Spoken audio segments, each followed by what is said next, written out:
मैं भी बुला के दिखाऊंगी, बट उससे पहले मैं सबको वेलकम करूंगी ना, उसके बाद मैं इनको invite.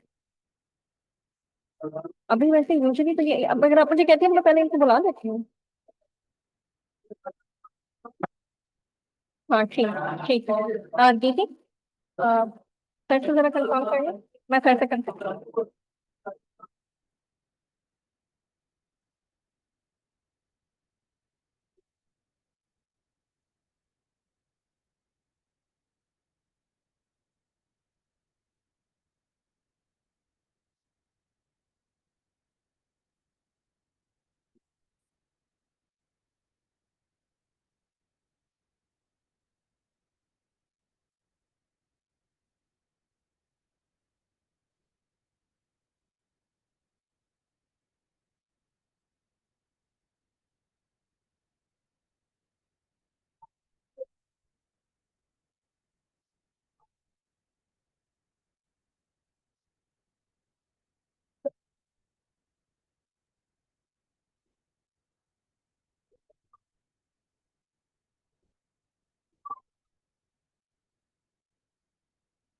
Ladies and gentlemen, you are requested to please kindly take your seats.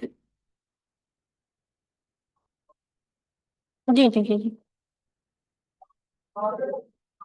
Ladies and gentlemen, you are requested to please take your seats.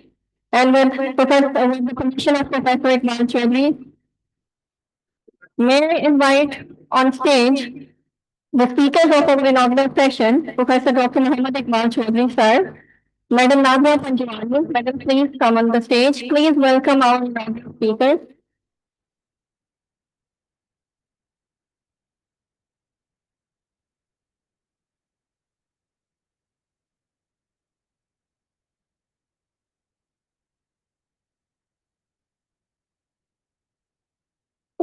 Please welcome Madam Nadia Panjwani, our speaker on the stage, Professor Dr. Muhammad Iqbal Chaudhry. Mr. Mushahid Hussain Sayyid Saab, please come on the stage. Madam Simi Kamal Saiba, please come on the stage. Mr. Zuhair Ashir, to please come on the stage. And Mr.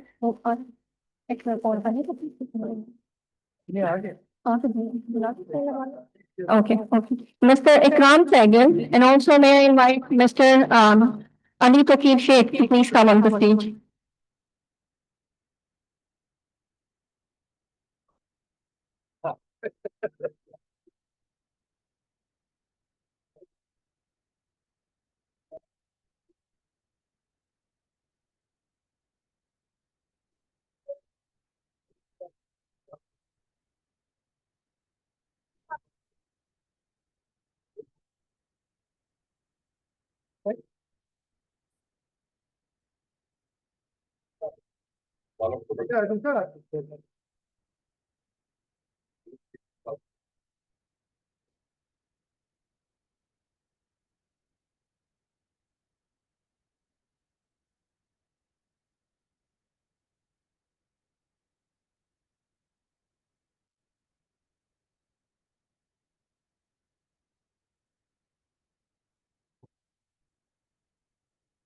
Bismillahirrahmanirrahim. Assalamu alaikum and good day.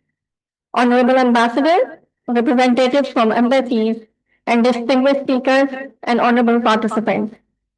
I, Hazima Morgan, on behalf of all organizing partners, welcome you to the Water Crises and Indus Water Treaty seminar here today. We will begin the seminar with the recitation from Holy Quran. And for the recitation, may I invite on stage Professor Dr. Ziaur Rahman.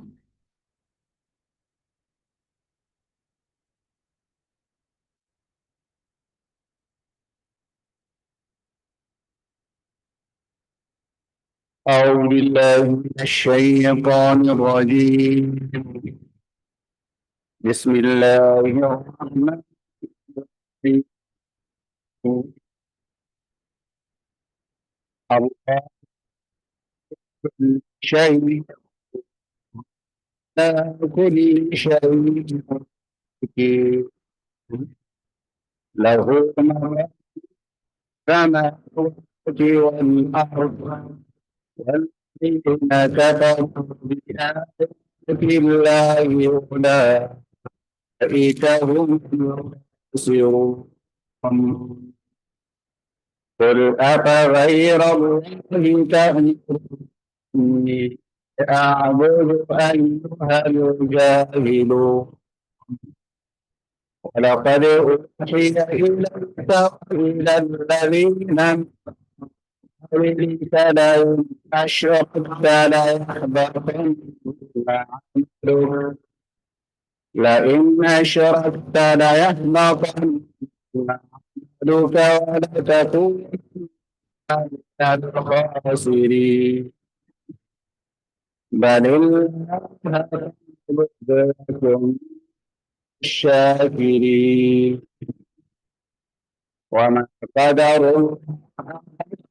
الله والجميع والسماء طيات بيمينه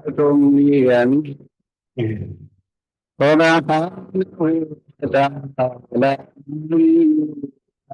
يشركون صدق الله العظيم.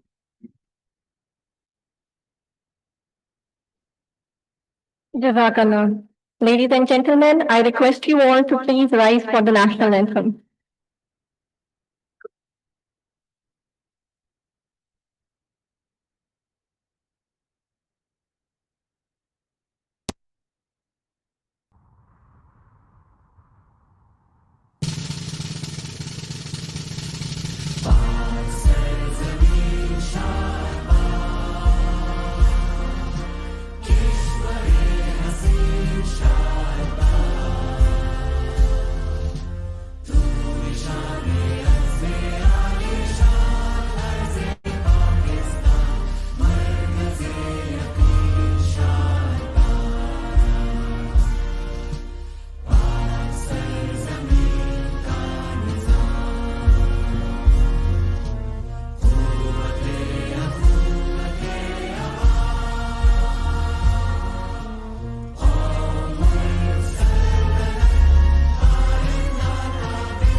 Thank you very much, all.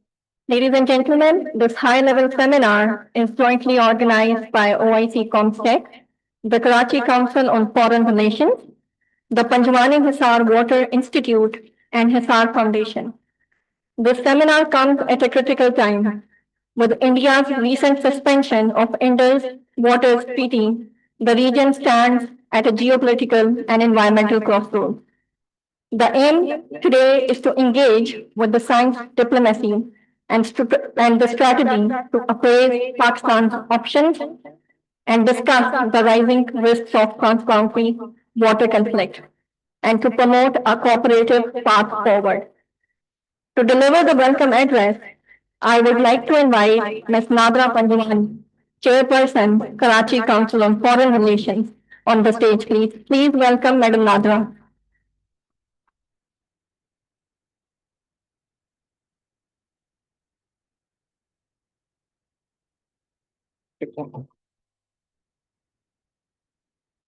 Bismillahirrahmanirrahim.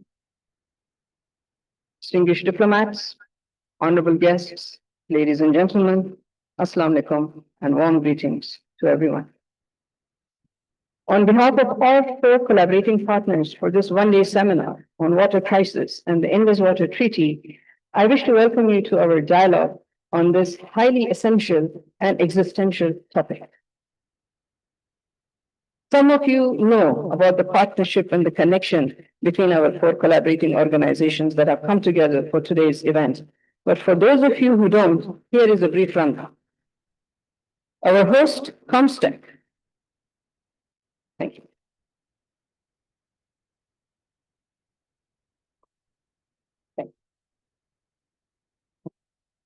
Our host comstech is well known to all. Established in 1981, it works for the promotion of science and technology among the OIC states and enhances their capabilities through training in emerging areas.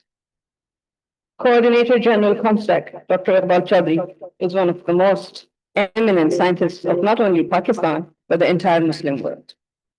To narrate his achievements, we would perhaps need a separate seminar. But in context of this event, I would like to tell you that he has provided outstanding leadership to the Dr. Panjwani Center for Molecular Medicine and Drug Research at the University of Karachi for over 20 years. And under his watch, this organization achieved the status of a UNESCO Center of Excellence in 2015, and many more distinctions and accolades for its national services and promotion of science. So that explains my connection of over 2 decades with Dr. Iqbal and by extension to comstech. Then we have the Karachi Council on Foreign Relations, established in 2003. This is a think tank and a forum for promoting Pakistan's interests and image through positive dialogue and interaction with the diplomatic community here. To this end, KCFR holds regular seminars, conferences, and dialogue sessions on all issues of national and international importance to put across a civil society perspective. Patron-in-Chief of KCFR, Ikram Saigal Saab, who is a well-known defense analyst, is also with us today. Dr. Iqbal and I agreed to have a joint KCFR comstech seminar, and the topic of water challenges of Pakistan, which has been exacerbated by India's water terrorism, struck us as an urgent and timely topic. Then we have with us the Hisar Foundation, an organization dedicated to the objective of ensuring the food and water sustainability of Pakistan. The founder of Hisar Foundation, Ms. Sini Kamal, is a well-renowned water expert. She is the chair of International Water Management Institute, providing strategic direction and program-related advice on global water issues. Hisar Foundation gives water solutions to the marginalized and water-stressed communities and provides policy inputs on water whenever and wherever required. And then we have the Panjwani Hisar Water Institute at the NED University of Engineering and Technology in Karachi. This is a state-of-the-art 21st century water research outfit which studies and analyzes all aspects of the water cycle through its MPhil PhD projects. This organization is a three-way collaboration between the Panjwani Charitable Foundation, the Hisar Foundation, and the NED University of Engineering and Technology. PHWI is the acronym for our institute. It's a pioneering initiative dedicated to tackling Pakistan's pressing water challenges through science, innovation, and community engagement. Through its programs and think tank activities, the institute contributes towards shaping evidence-based water solutions for a water-secure future. So with this connection and context, we have all come together for a purposeful discussion on water, this most precious and essential resource for human development and progress.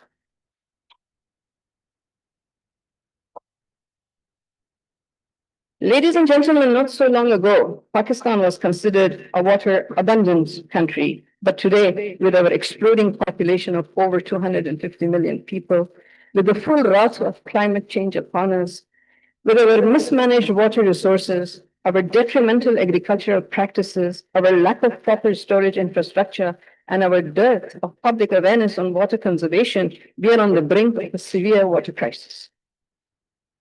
The Indus Water Treaty of 1960 between India and Pakistan provided a reasonable framework for distribution of water coming from the Indus River system originating in the Himalayas, flowing from China into India, and then entering Pakistan before emptying in the Arabian Sea. This treaty endured repeated wars and diplomatic breakdowns between us. But in recent years, India has been violating the terms of this treaty by constructing dozens of big and small dams on the western rivers, which have reduced our downstream flow and damaged our agriculture. Following the Pahalgam incident, India's unilateral suspension of the Indus Water Treaty is an act of hydro warfare, and this weaponization of water by the fascist BJP government has opened a very sinister front in our relations. The Indus Water Treaty is neither a favor nor a gift from India. It is a legal agreement underwritten by the international community. Therefore, we will never accept the theft of our rivers. We will defend our water rights with the full force of the governing laws and the strength of our diplomacy. But if India decides to tamper with our water, they will find the 10th of May repeating itself with even greater vengeance and consequences. We pray that sanity prevails and BJP's reckless arrogance does not endanger the well-being of millions of innocent people on both sides of the divide. To ensure that our rivers nourish generations to come, we must invest in our hydrological resilience, build strong self-sustaining systems, and rise beyond dependency. We will not beg for our rivers. We will build, we will defend, and we will endure. For water is life, and our right to life is non-negotiable. Ladies and gentlemen, thank you very much.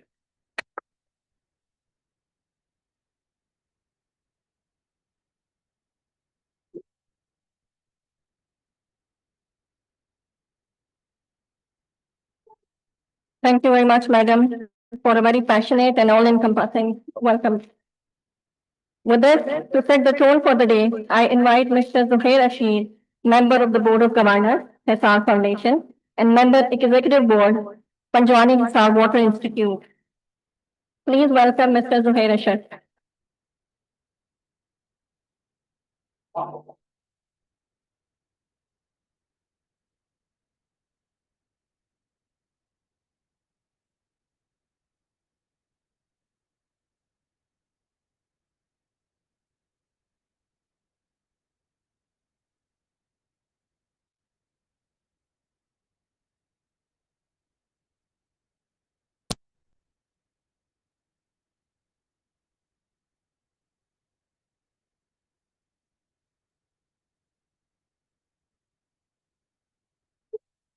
Assalamu alaikum and good morning.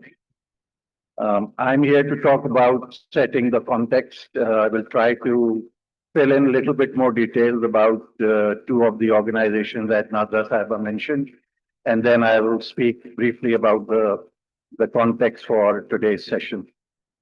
So the two organizations that are part of the hosting the event are Hisar Foundation and Panjwani Hisar Water Institute. As far as Hisar Foundation is concerned, started about 22 years ago with Simi Kamal, who's a geographer, started on a journey because she was committed to a conflict that happened at that time in terms of disaster. And over a period of time, through the spirit of volunteerism, she has collected a group of people, all professionals, all volunteering their time. And Hisar Foundation, which started as a single person journey, has now become a tribe with a movement. It is committed to addressing the issues of water, food, and livelihood securities, reaching the most vulnerable population of the country. As you can see, that over a period of time, we have gathered a number of people. Some of them are present here. Simi Kamal is here. Nada Panjwani Sahiba is here. Professor Iqbal is here. And largely because of the efforts of these individuals, Hisar Foundation has reached a number of milestones. In addition to helping about 2 million people across the country and meeting their water and food needs, it has pioneered some of the major initiatives in the water sector. One of them is the Karachi International Water Conference, which started in 2012. This is now has become a marquee event, which takes place every 2 years. The next conference will be held in November of 2025. And it is an international level conference. We have also put together a think tank, which is called the Think Tank for Rational Use of Water. And as a matter of fact, before the government of Pakistan came out with its water policy in 2018, Hisar Foundation, through its think tank, took the initiative and published its recommendations for the water policy in 2016.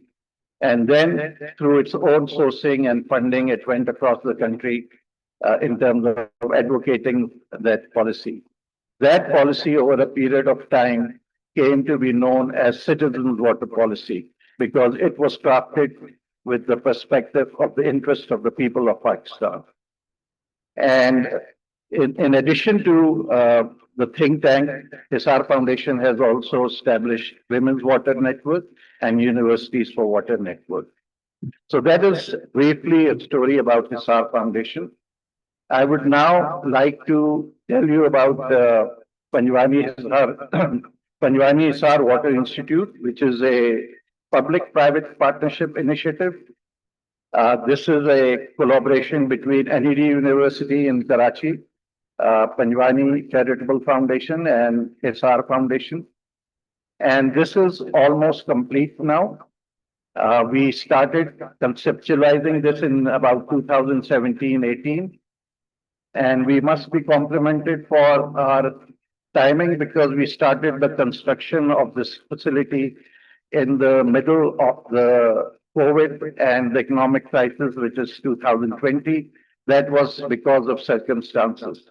This is a 1,600 million rupee facility, all funding largely raised from public funds. Panjwani Charitable Foundation has given us seed money. The government of Pakistan at that time also sanctioned funds for this. Otherwise, the 1,600 million project, we have already raised 1,200 million. The structure is finished. The programs have already started. And this is a very good example of a public-private partnership coming into doing something practical for the country.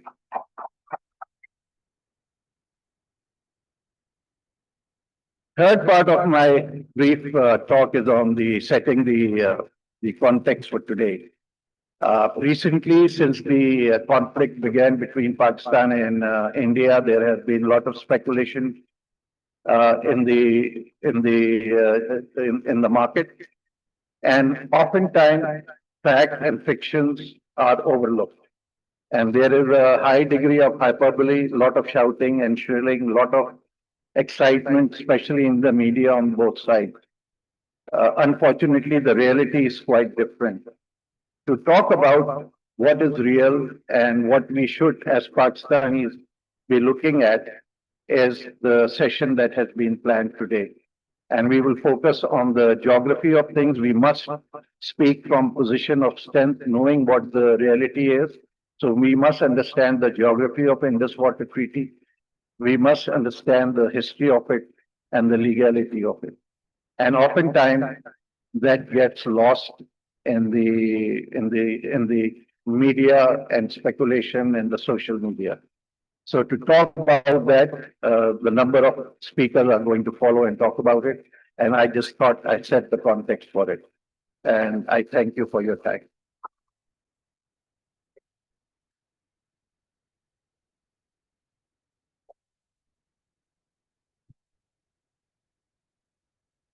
Thank you very much, sir, for setting the context for us. I would now like to invite Ms. Simi Kamal, Chair, Hisar Foundation, and Chair, the International Water Management Institute, to speak on the hydrology of Indus Basin, understanding the crisis. Please welcome Ms. Simi Kamal.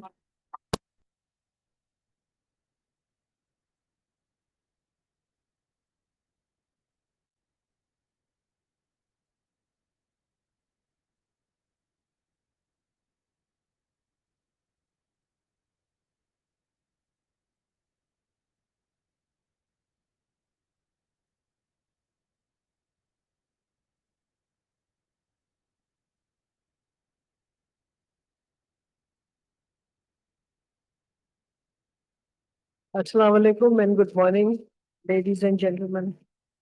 Dr. Iqbal Chaudhary Sahib, Mr. Ikram Sehgal Sahib, Nazra Panjwani Sahiba, Mushaq Hussain Sahib, my colleague Zuhair Rashid Sahib, and ladies and gentlemen. It's my pleasure to be here today to talk about the hydrology and geography of the Indus Basin. We often tend to forget what is reality on the ground. And we think it's really important to understand that. So I'm going to show you a little video. Just watch it, and then I'll talk to you about that. Is it working?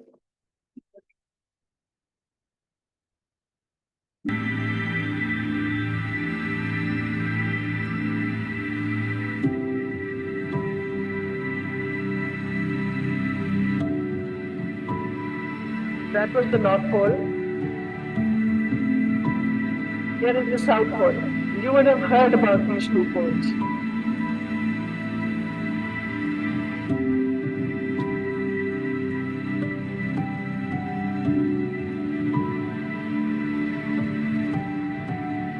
Now what you're seeing is called the third pole. Watch it carefully. You can see the rivers, Pakistan,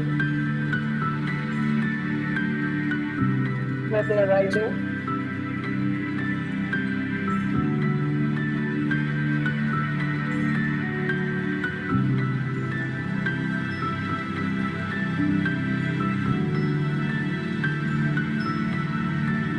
The grass and the foliage in the darker blue.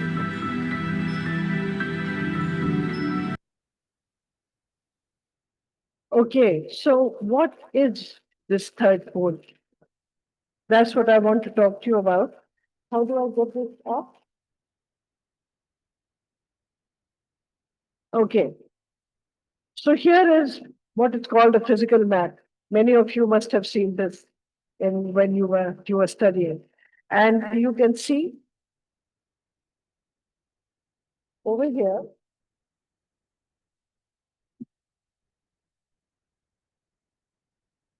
what's happening here? Can you tell me what's happening here? Okay, so why did this change? Okay. So you can see over here, this is called the third pole because it has so much ice on it that it actually exerts a pull, a global pull, and it also affects the movement of the entire globe. This is called the roof of the world, and the Tibetan Plateau was formed due to collision between the Indian and Eurasian tectonic plates, resulting in the rising of the Himalayas. But many of you may not know that event hasn't finished. So these lands are still rising, and I believe that a few weeks ago they said that the K2 is now higher than the Mount Everest. So this is a very active tectonic area, and that needs to be understood. So the spread of ice, its depth, the snow and glaciers make this third pole affect global climate patterns. It is the source of major rivers of Asia, and 9 countries share the rivers that originate here. It's also known as water towers due to the significant role in supplying fresh water to downstream regions. The snowmelt and glaciers contribute significantly to river flows, and the runoff patterns vary significantly, with rivers experiencing high seasonal variability. We need to keep that in mind. So these are some of the notable rivers that originate from this region. And here you can see them. Each of the river basins are put in a different color, so you can see how important this area is and how many rivers originate from here. Now, what is geopolitics? So this is a study of how geography influences politics and international relations, and examines how a country's location, its natural resources, climate, and other geographical factors shape its interactions with other nations. And it also helps us to understand many global conflicts, alliances, and power shifts. So what is the geopolitics of India, China, and Pakistan? Because they are located in this most difficult region that exerts so much pressure, not just politically, but geographically. So the Tibet Plateau, the Himalayan mountain ranges, the Indus River, which flows through India, Pakistan, and part of China, and the Kashmir region, which has become a disputed territory between India and Pakistan. Here you can see on this map, you can see the third pole area, the whole ice covered really high and scraggy mountains. So this region is also rich in natural resources. Its climate and weather patterns influence global movements of air and water, and its borderlands and territorial disputes have gone on for a long time. In a book called The Revenge of Geography, Dr. Kaplan explores how geography shapes global politics, history, and cultural identity. Nadra Saba spoke about the cultural identity also. And the river Indus, it puts a lot of angst into the way that we identify with that river. And it influences us, our psychology in relation to that river to mythic proportions. And so geography is a primary factor in determining certainly our nation's success. And the importance of physical landscape, natural resources, climate, and topography are really important in shaping this area.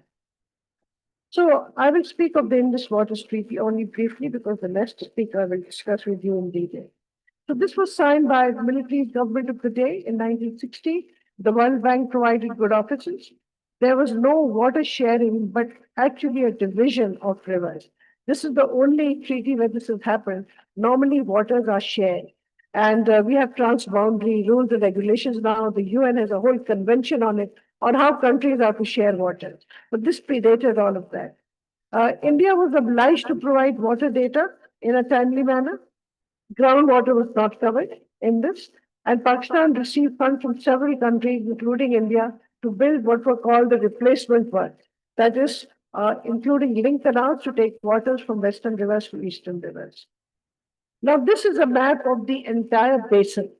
So this is without the political boundaries, just to give you an idea of where the water is coming from. And if you look to your left, you will see that the Indus receives waters from many other rivers, not just the one tributary which lies to the north. Here you can see the same rivers with the political boundaries. So that gives you an idea of where we are. So if you look at the Bias, the river Bias is already entirely inside Indian territories. And the Satluj is a larger part of the Satluj is in Indian territory, and some of it is also in China. And the Ravi has very little in India, and a lot of it is in Pakistan, of course. It's in the disputed Kashmir area. And then you can see all the rivers that we have complete control of, Chenab, Jhelum, and Indus. Now, what did Pakistan lose in the Indus Waters Treaty? We were always told that it was fantastic, and that's what I learned as a student, and especially in my university. This was a great example of how two countries have not fought because they had a good agreement on water. So Pakistan surrendered to India's right to equitable apportionment of the three eastern rivers in the Indus Basin. Now, if you look at all the transboundary conventions, they say that if there are two or more countries on the same river, they have to share the waters. And there are very clear guidelines of how that is to be done. India was under obligation to let flow all the waters of the western rivers, except for household or municipal consumption and non-consumptive use, where water is not removed from the system, such as generation of hydroelectric power. But Pakistan has the right to inspect and to give its views, and that's what India has been doing. India was also allowed 4 drains to bring polluted water into Pakistan. Very few people know about this. These are still functioning, and this is something we should be doing something about. Pakistan did not at that time invoke its right under international and customary law to the equitable and ecological flows of the 3 eastern rivers. Now, all the transboundary conventions insist that this has to be done. So, Pakistan, I think, has the right now to go to international doors for this. What did Pakistan gain from IWT? So we now have the largest contiguous irrigation system in the world. We have massive infrastructure on 3 western rivers. We got replacement works, including the link canals. There was the Green Revolution. We got food security. and we built many agricultural value chains.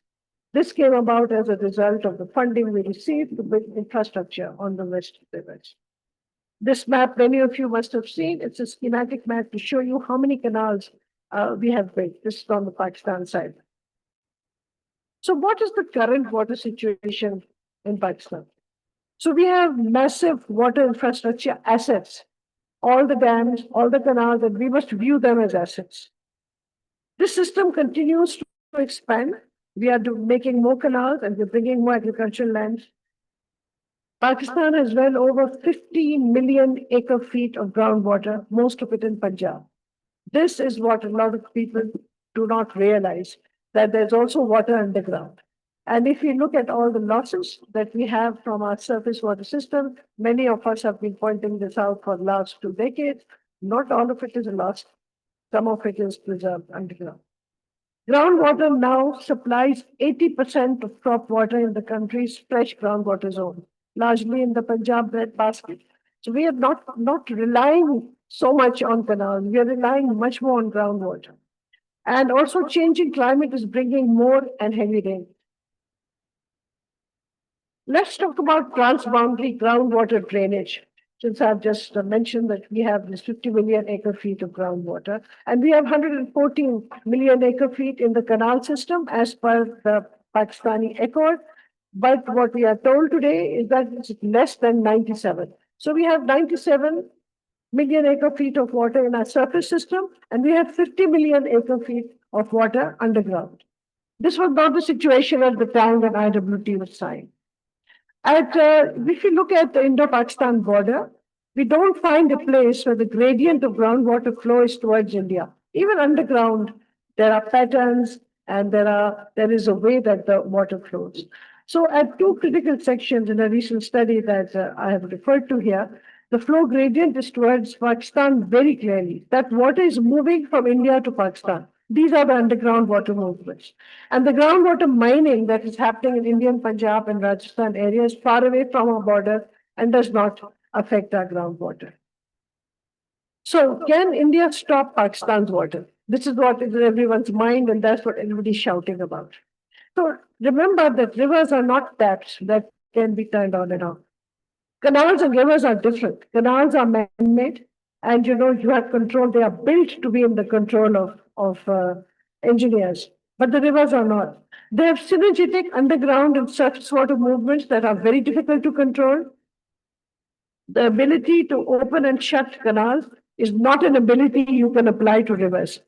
India already has degraded water flows into Pakistan from 3 rivers that Pakistan agreed to give to India for unrestricted use. We agreed. Why we agreed is a different question. So it has been already removing water through canals before the water enters into Pakistan territory. So remember, that is already being done. That is being done through canals, but those are plain areas. It's a very different topography and geography. But the Indus is altogether another story. The hydrology and geology, which I showed you up here on the upper courses, tells us that the current ranting of stopping Pakistan's water has little scientific or hydrological basis. Look at this. Of the 3,180 kilometers of the Indus, 2,900 kilometers are in Pakistan and only 280 in India, Indian Held Kashmir, and some of it is in China. Even if India could control or stop the waters, it can take action only in its own territory, which is less than 10% of that part of the Indus that flows through occupied Kashmir. It's not even its territory. I'm going to show you this map again, just so that you learn where the border lies and where possible action could happen. Now, if India wants to contain water supply of the Indus to Pakistan, it would have to build highly dangerous, expensive, and huge storage dams in seismic areas. All this to have a minor impact. And why am I saying that the impact is minor? Because India can do nothing about the hundreds of tributaries, thousands of storm channels, and glacier melts that contribute to Indus flow. Now look at the Jhelum. Jhelum starts at Chashma, Verinag in southeastern Kashmir Valley, and there are no viable damming sites on its main stem, the little bit that's in Indian controlled territory, before the water reaches Pakistan. What about the Chenab? Chenab emerges from its mountain gorge and almost immediately enters Pakistan at Parana. So India cannot make dams here. So of the three western rivers, this is what we need to understand. With groundwater reserves and the use of groundwater in agriculture today, even if India stops Pakistan's water, as saying, it will not have great impact on Pakistan's agriculture. This is what we must understand. So what's the way forward for us? So we must not get derailed by propaganda that has no scientific basis. Geography has provided us with water security. Going forward, Pakistan must invoke the rights of the lower riparian in international courts and demand that we get our full share of the eastern rivers. We must deal with the drains through which India sends polluted waters, and we must keep calling for water sharing because we are lower riparian and it is our right. So that's the case we have to build. Now, if we want to have a transformative framework around this, we must build pride in our hydrology and geography, which means stop making irrelevant infrastructure, stop building hotels that are hanging over our rivers, use the water judiciously, maintain the integrity of the Indus Basin. As I mentioned, all the infrastructure that's already built is our asset. There is a limit to which you can build infrastructure. Beyond that, we have to go for what are called nature-based solutions. It's time that we did that. We should understand and regulate groundwater, ensure that there's no mining. We recognize the Varani watershed, desert, and coastal areas. They need works as well. So there is Indus Basin, yes, but for Pakistan's water security, we have to look at these other areas as well. We have to rationalize the value of water, and we have to finance and protect our already existing water value chain. Now, if you look at the title, it's not crisis, it's crises if you look over there. More than one crisis. What other crises are we facing? We must look inwards and be introspective. It's time to do that. We must respect lower riparian rights within Pakistan as well and act accordingly. So we are lower riparian to India and China. Sindh is lower riparian to Punjab. The coastal areas within Sindh are lower riparian. So in every context, we must safeguard the rights of all riparians. We must prime the existing infrastructure we have and not build infrastructure that does not have consensus. Right now, we need to be together as a nation. So it took us many years to have the Indus Waters Treaty with India. It took us another 3 decades to have water apportionment accord within Pakistan. And this tells you how the Kharif and Rabi surface water is to be shared. So just as we are calling for groundwater to be recognized, we are saying even within the Water Apportionment Accord 1991 going ahead, we should also look at groundwater and we should look at water sources for an area that come from everywhere, and then we must make judicious decisions. So there is also a formula for distribution of balance in future waters, and under that we can talk about groundwater as well. So the 6 canal issues that is being talked about, 6 new canals that are to be built in Pakistan. I think we must keep that in mind, and we must not be diverted from thinking about the decisions that have to be taken within Pakistan. So I will end there and say to you, let's not be that scared. There's only that much India can do. And we should be confident. We should be really confident that it can't really disrupt our water systems any more than it has already. There will be small things it will do. And of course, people talk about war, but when there's war, then no agreement, nothing applies. Then it is, I'll destroy you and you will destroy me. So let's hope we don't get to that place. But as Pakistanis, we should be confident that we have control of the 3 western rivers that are ours. Thank you so much.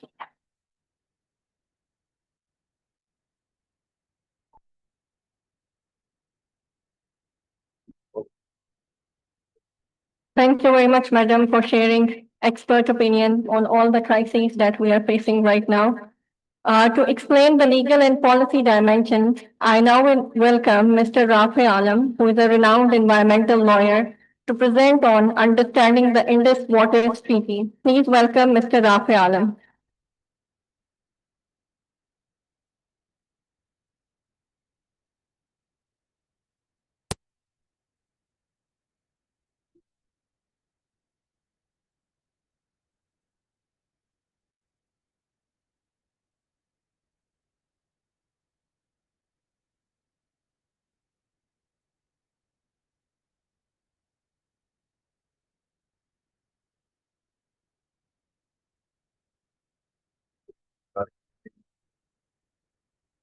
Good morning, everyone. It's indeed a pleasure to address you and also to be part of such a distinguished panel. I'm extremely thankful and grateful to OIC Comstech, the Karachi Council on Foreign Relations, the Panjwani Hisar Institute, and of course the Hisar Foundation for organizing this very important session on thinking about the Indus Water Treaty.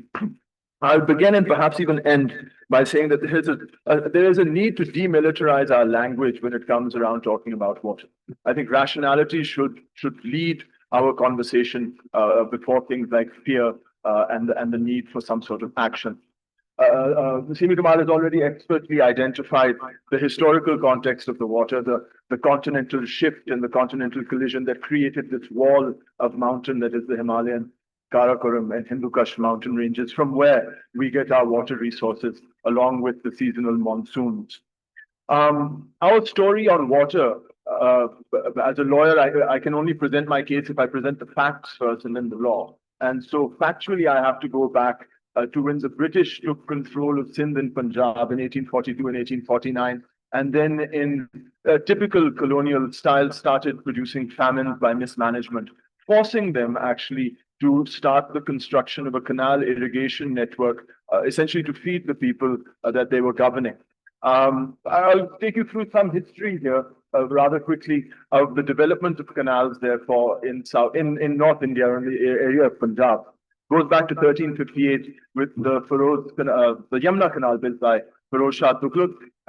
Then, of course, the canal that brought water to the Shalimar Gardens during the time of Shah Jahan. But it's really then in the British era in 1879 that the first canal system is set up in Punjab, the Upper Bari Doab Canal.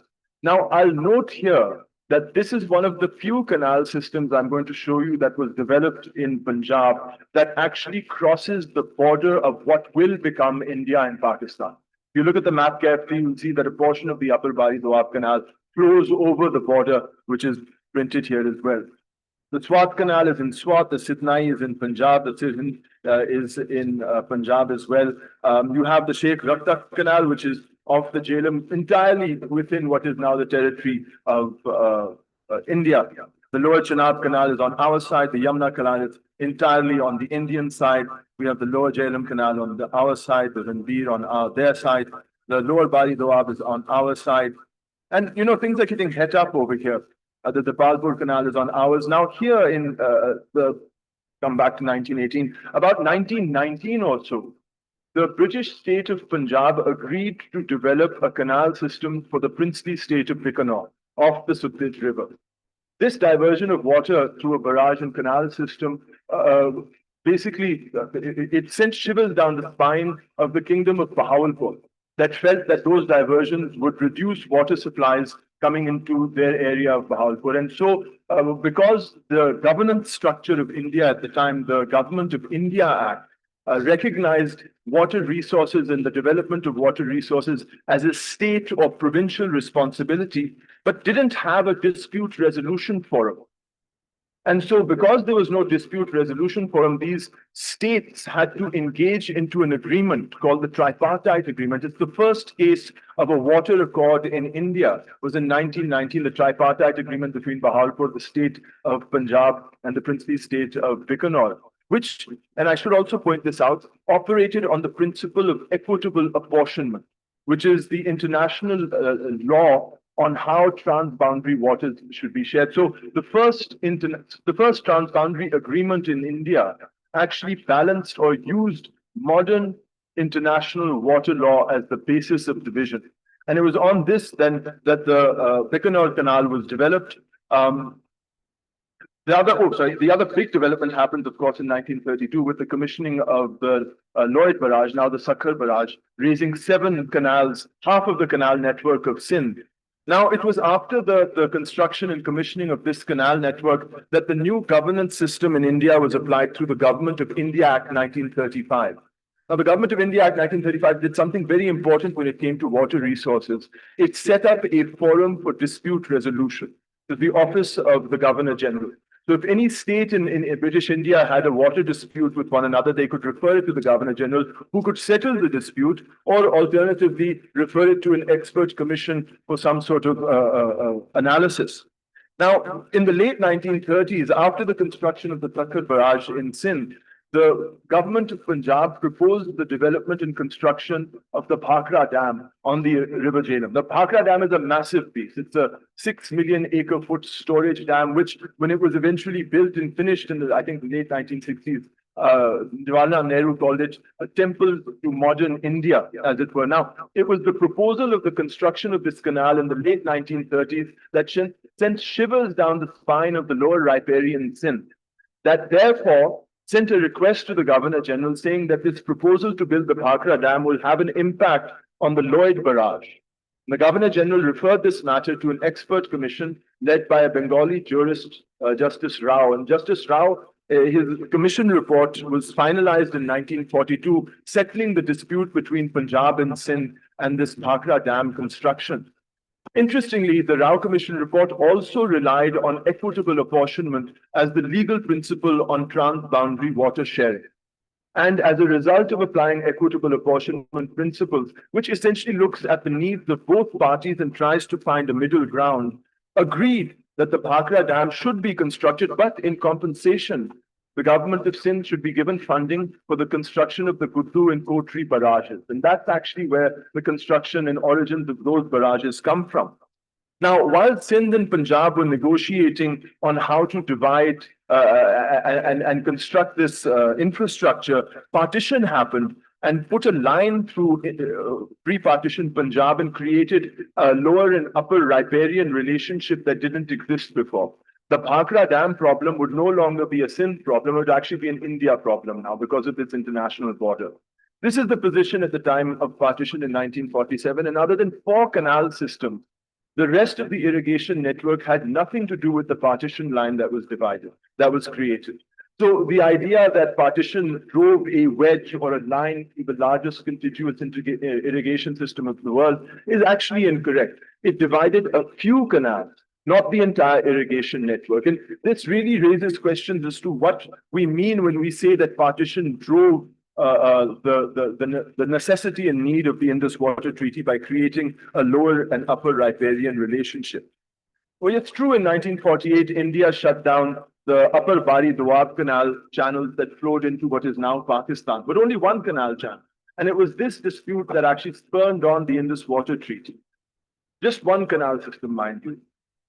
And in result of this, Pakistan built the BRB link canal so that water to its part of the upper Bari Doab system would not be interrupted. We built the Thal canal. Now, in 1954, India developed the Bhakra canal system here in red, off the Jhelum as well. Now, after partition and before the Indus Water Treaty, there was no treaty or agreement on water between India and Pakistan.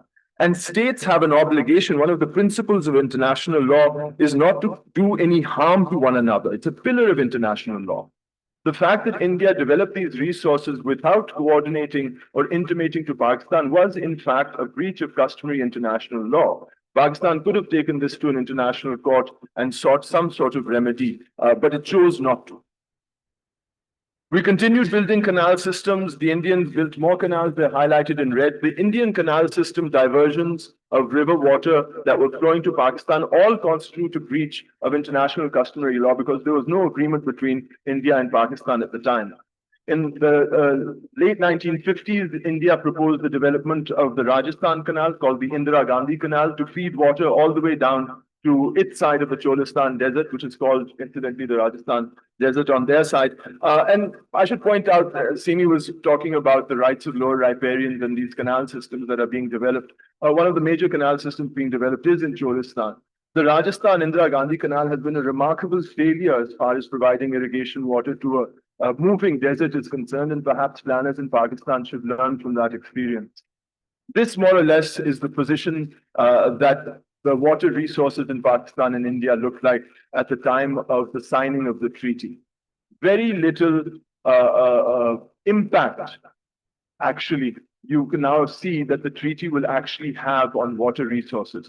I'll go on to continue. I've already mentioned now what had happened with the Government of India Act in 1919, the Tripartite Agreement, the Government of India Act 1935, and the Rao Commission report. I just wanted to spend a second on what international water law speaks about when it comes to transboundary water. Now, one of the most comprehensive and you could say templates on international transboundary water law is the UN Watercourse Convention. And this applies to all international watercourses, and it applies equitable and reasonable utilization as the basis of sharing water between watercourse states. There are other obligations that the countries dealing with transboundary water should also have, things like an obligation not to cause significant harm, to cooperate, to provide notice of planned measures, and so on and so forth. This idea of equitable and reasonable utilization is further detailed in the UN Watercourse Convention. It's a long definition, but when you're looking at equitable and reasonable utilization, you are looking at everything. You are looking at the geography, the climate, the hydrology, the social conditions, the needs of people, the existing infrastructure, the infrastructure on both sides before you make a decision on how to share water. And it's also a consideration that can shift over time as well. This is not the case with the Indus Water Treaty and with Pakistan. But before I get to the treaty, I just want to make one point on how partition and subsequently the treaty impacted the Indus Basin and its infrastructure inside Pakistan. Now, with the division line now here, the partition line dividing India and Pakistan, through financing of the Indus, through financing Pakistan received as a result of the Indus Water Treaty, a number of infrastructures, these link canals and storage dams were constructed. This was all done, I need to point out, during the 1 unit period, the 1 unit period of 1954 to 1970, when the provinces of Punjab were dissolved and a single West Pakistan was in place. And it was in this period of time that the Indus Treaty was not only negotiated, but the West Pakistan Water and Power Development Authority was also passed, setting up WAPDA. WAPDA was set up as a provincial entity because water has always been a provincial subject.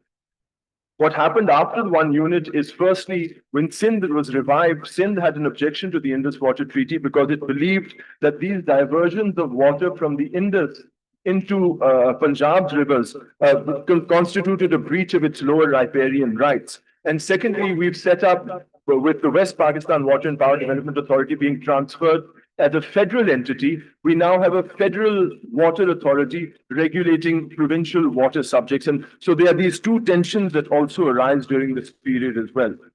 Coming now to the treaty itself, the treaty was settled between India and Pakistan in the good offices of the World Bank. Some people say the World Bank is a guarantor, it has a part in the treaty. Well, it did, because during the first 10-15 years after the Indus Water Treaty was executed, the World Bank financed what is called the Indus Basin development works in Pakistan, these hydropower dams, these link canals, so on and so forth. So it had an active role in dispersing those funds. But once that infrastructure was complete, the role of the bank in the treaty today is very limited. It's limited to selecting a neutral expert when need be and something to do with the Court of Arbitration. But other than that, there's no active role of the World Bank right now. The treaty sets up a permanent Indus Commission with Pakistani and Indian commissioners who are supposed to share information about water flows in the rivers of the Indus Basin, the eastern rivers and the western rivers. Now, what the treaty does is it takes the 3 eastern rivers of the basin, the Beas, the Sutlej, and the Ravi, and it gives them to India. And at the same time obliges Pakistan to maintain the drains that flow from these areas into Pakistan. At the same time, India is under an obligation to let flow the water in the western rivers. It is allowed to use that water for domestic purposes and even for hydropower development. But whatever dams India constructs on the western rivers must comply with the technical specifications set out in Annex D of the treaty. So they can only be run-of-the-river dams, they can't be storage dams, and these dams must let flow whatever water is in the western rivers. As far as dispute resolution is concerned, the treaty has 2 forums, a neutral expert and a court of arbitration. These are not hierarchical, they're not one above the other. A neutral expert is to hear a limited set of 23 questions that are set out in Annex F of the treaty, just 23 special questions. And if any issue falls out of those 23 questions, it is a dispute that goes to a court of arbitration. There have been 2 matters that have been referred to a neutral expert and to a court of arbitration. But before I get into them, I need to explain something called drawdown flushing. Drawdown flushing is a way of maintaining the length and lifetime of a dam, which is usually silted up. What happens is, as the dam life continues, this silt blocks up the storage and reservoir area, and so a sluice gate at the bottom of the dam allows for the water to be flushed out along with the sediments underneath it. This is called drawdown flushing. You're drawing down the water and flushing the dam of its sediments, and then you can raise the water level again, and there won't be any sedimentation at the bottom of the dam. With this principle in mind as a way of maintaining dams, I must get into now what happened with the disputes on the western rivers. Since the Indus Water Treaty, India has built three infrastructures on the western rivers. The Salal Dam over here, the Baglayar, and then the Kishan Ganga. The Salal was completed in 1987 with the cooperation of Pakistan. As a matter of fact, the design of the Salal Dam was agreed between India and Pakistan. It was not to be any form of drawdown flushing. The Baglayar case was the next to be referred to a neutral expert in 2005. And looking at how dams should be maintained, looking at the lifespan of a dam, it was agreed that drawdown flushing would be allowed in the case of Baglayar Dam. Now, Pakistan disagrees with drawdown flushing as principle because when you flush a dam and reduce its water reservoir, when you're filling that water reservoir up, it will stop the flow of water and breach the treaty. And it was this concern that led Pakistan to argue against the Baglayar Dam and its construction, but it was Pakistan lost that case. However, in the Kishan Ganga Dam case over here, the northern case up here, this didn't go to a neutral expert, this went to a court of arbitration, 9 judges. 9 judges decided that there was other ways of maintaining a dam's life other than drawdown flushing, and as a matter of law, said that the treaty did not allow for drawdown flushing. Now, Kishan Ganga has no ability of drawdown flushing. That means, of the 3 infrastructures that India has on the western rivers, think about how much they can be used to store water or to stop water flowing from Pakistan. The Salal and Kishan Ganga have no ability to do so. In order to store any water in these small run-of-river dams, you'd actually have to stop the electricity that they produce. That would turn off the grids in parts of North India. If you were to use the Baglayar Dam and flush Pakistan with whatever limited capacity that dam has, please consider you would also be flooding the Salal Dam first before that water came to Pakistan. So I echo what Simi Kamal was saying earlier. There is very little threat of India being able to control water on the western rivers with the infrastructure it presently has.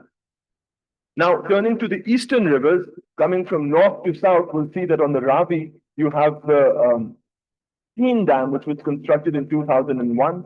And these little strands that you see emerging are the various canals that this storage water irrigates throughout the breadbasket of Punjab in India.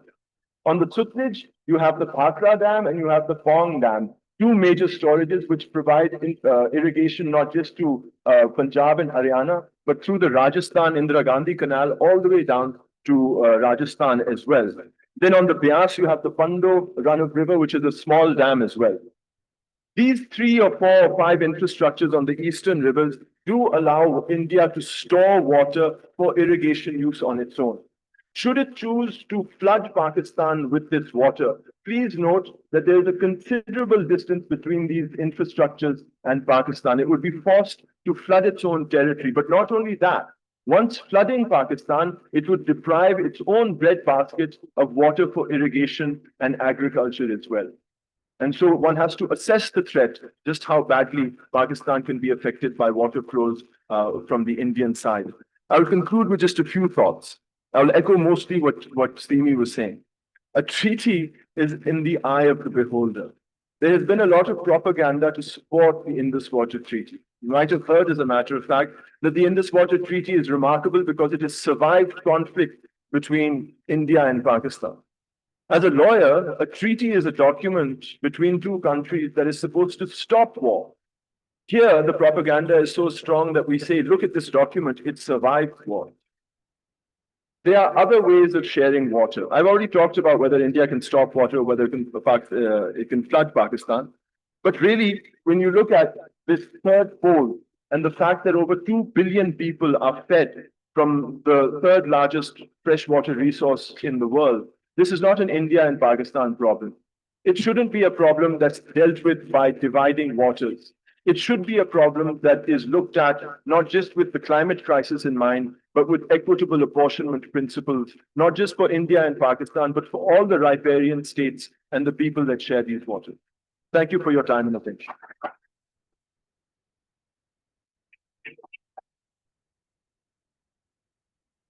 Thank you very much, sir, for your valuable presentation. Next, we have a talk on Indus Waters Treaty, National Security and Regional Stability by Mr. Mushahid Hussain Syed, who is the chairman, Pakistan China Institute and chair of Pakistan Africa Institute for Development and Research.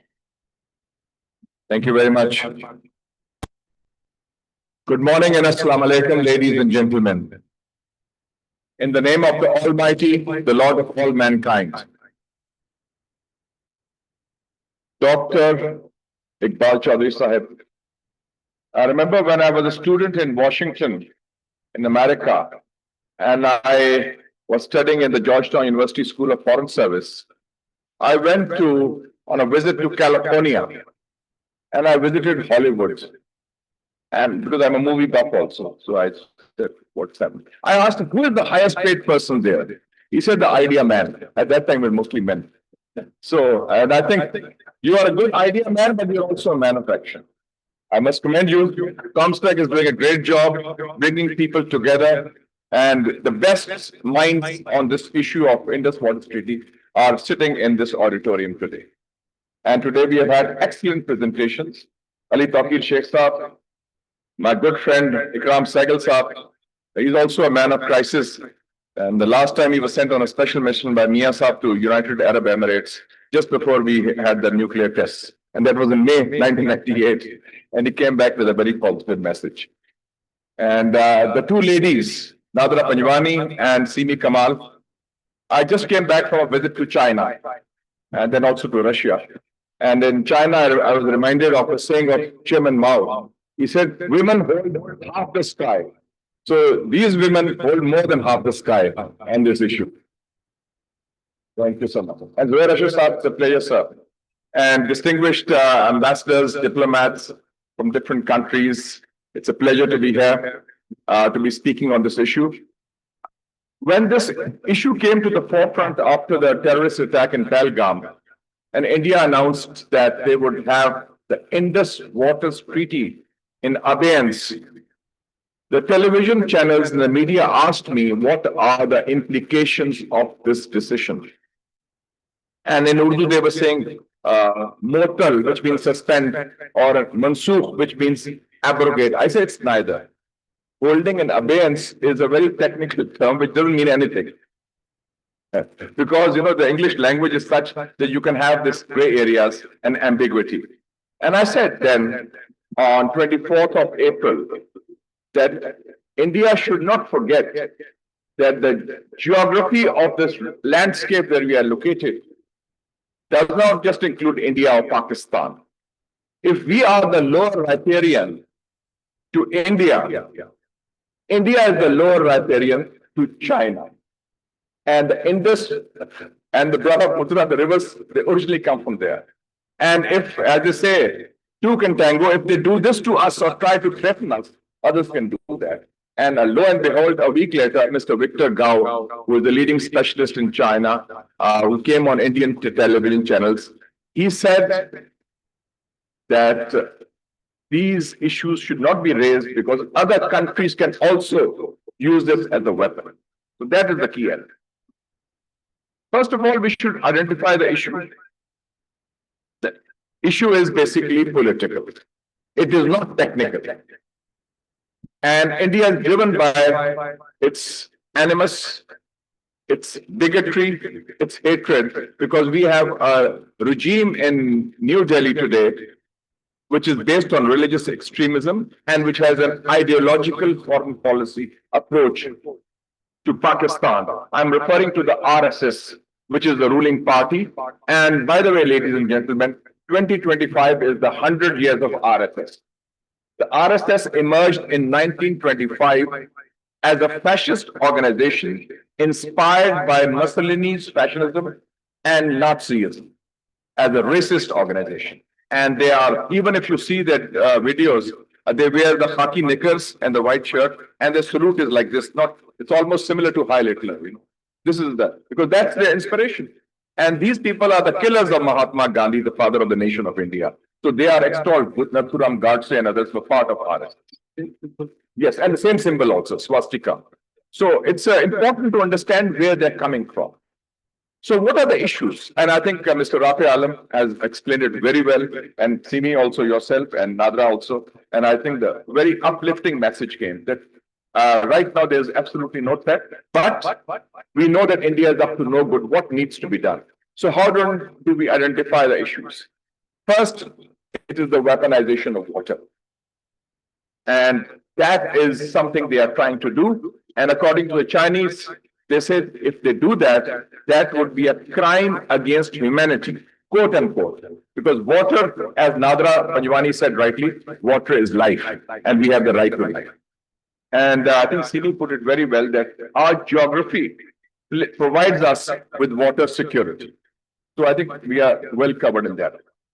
The second aspect is that any attempt even would be a willful violation of international law and all international obligations. That's the second aspect. And the third aspect that we need to understand is that this approach, this weaponization of water, this willful violation of international law stems from an attitude of a regional hegemon based on trying to bully and browbeat a smaller neighbor. So in that context, whatever needs to be done should be taken forward. I think the first thing should be that, of course, lawfare is a key area.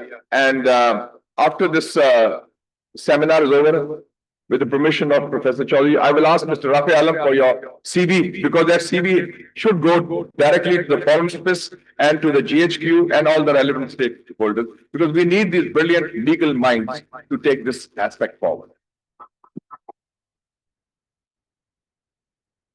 And secondly, I think it's very important that we should have a regional approach.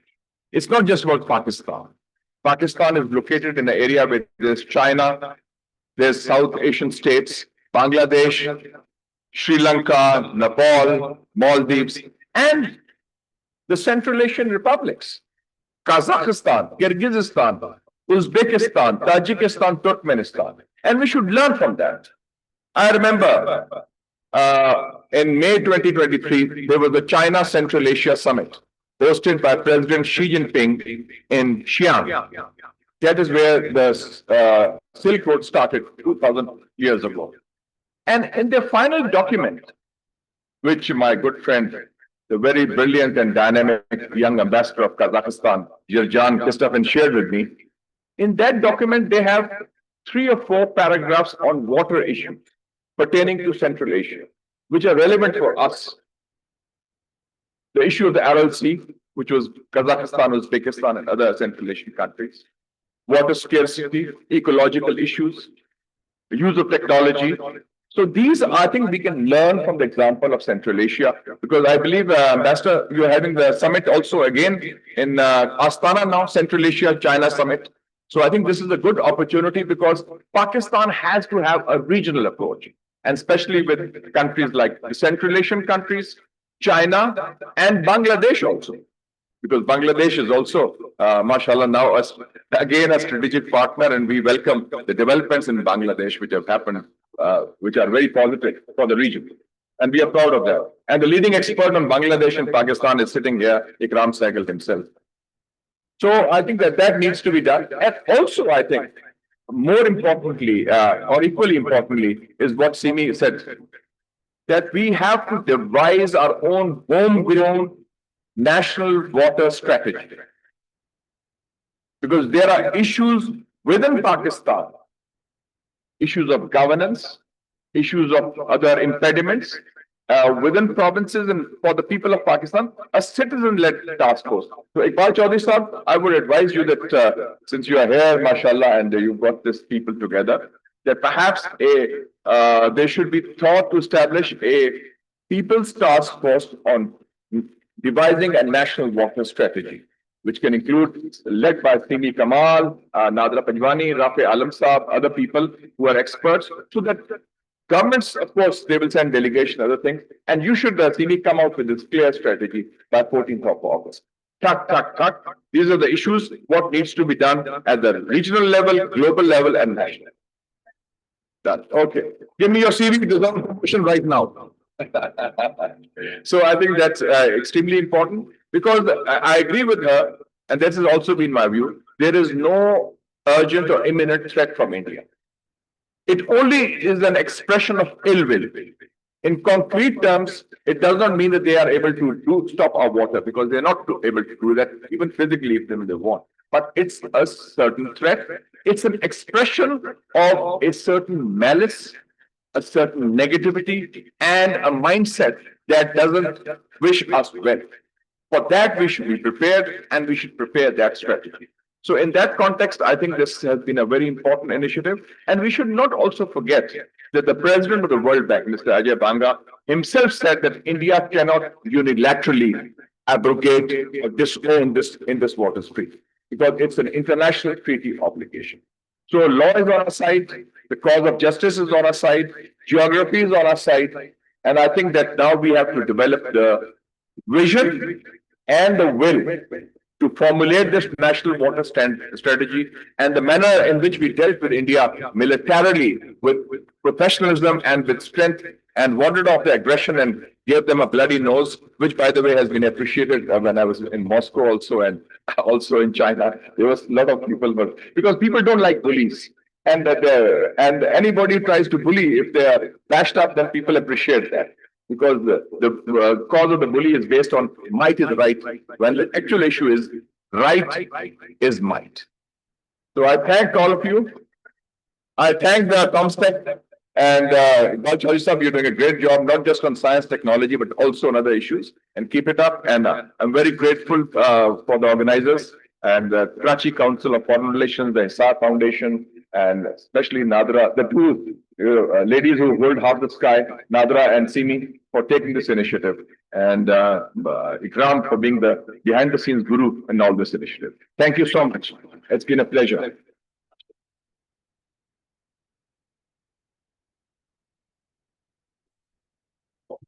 Thank you very much, sir. Next up is a presentation on water conflict nexus and its strategic importance by Mr. Ikram Sehgal, who is Patron-in-Chief of Karachi Council on Foreign Relations. Please welcome Mr. Ikram Sehgal, sir.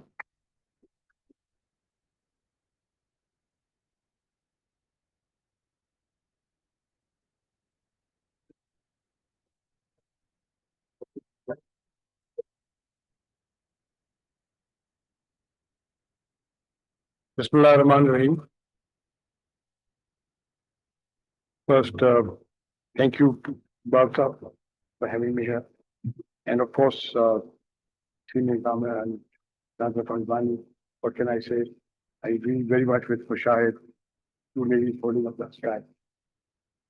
And we're privileged to hear Rafi Alam and it's a wonderful legal aspects of the Indus water treaty. Ladies and gentlemen, war is never fought between rational people. Wars are fought either between two irrational people or one of them is irrational.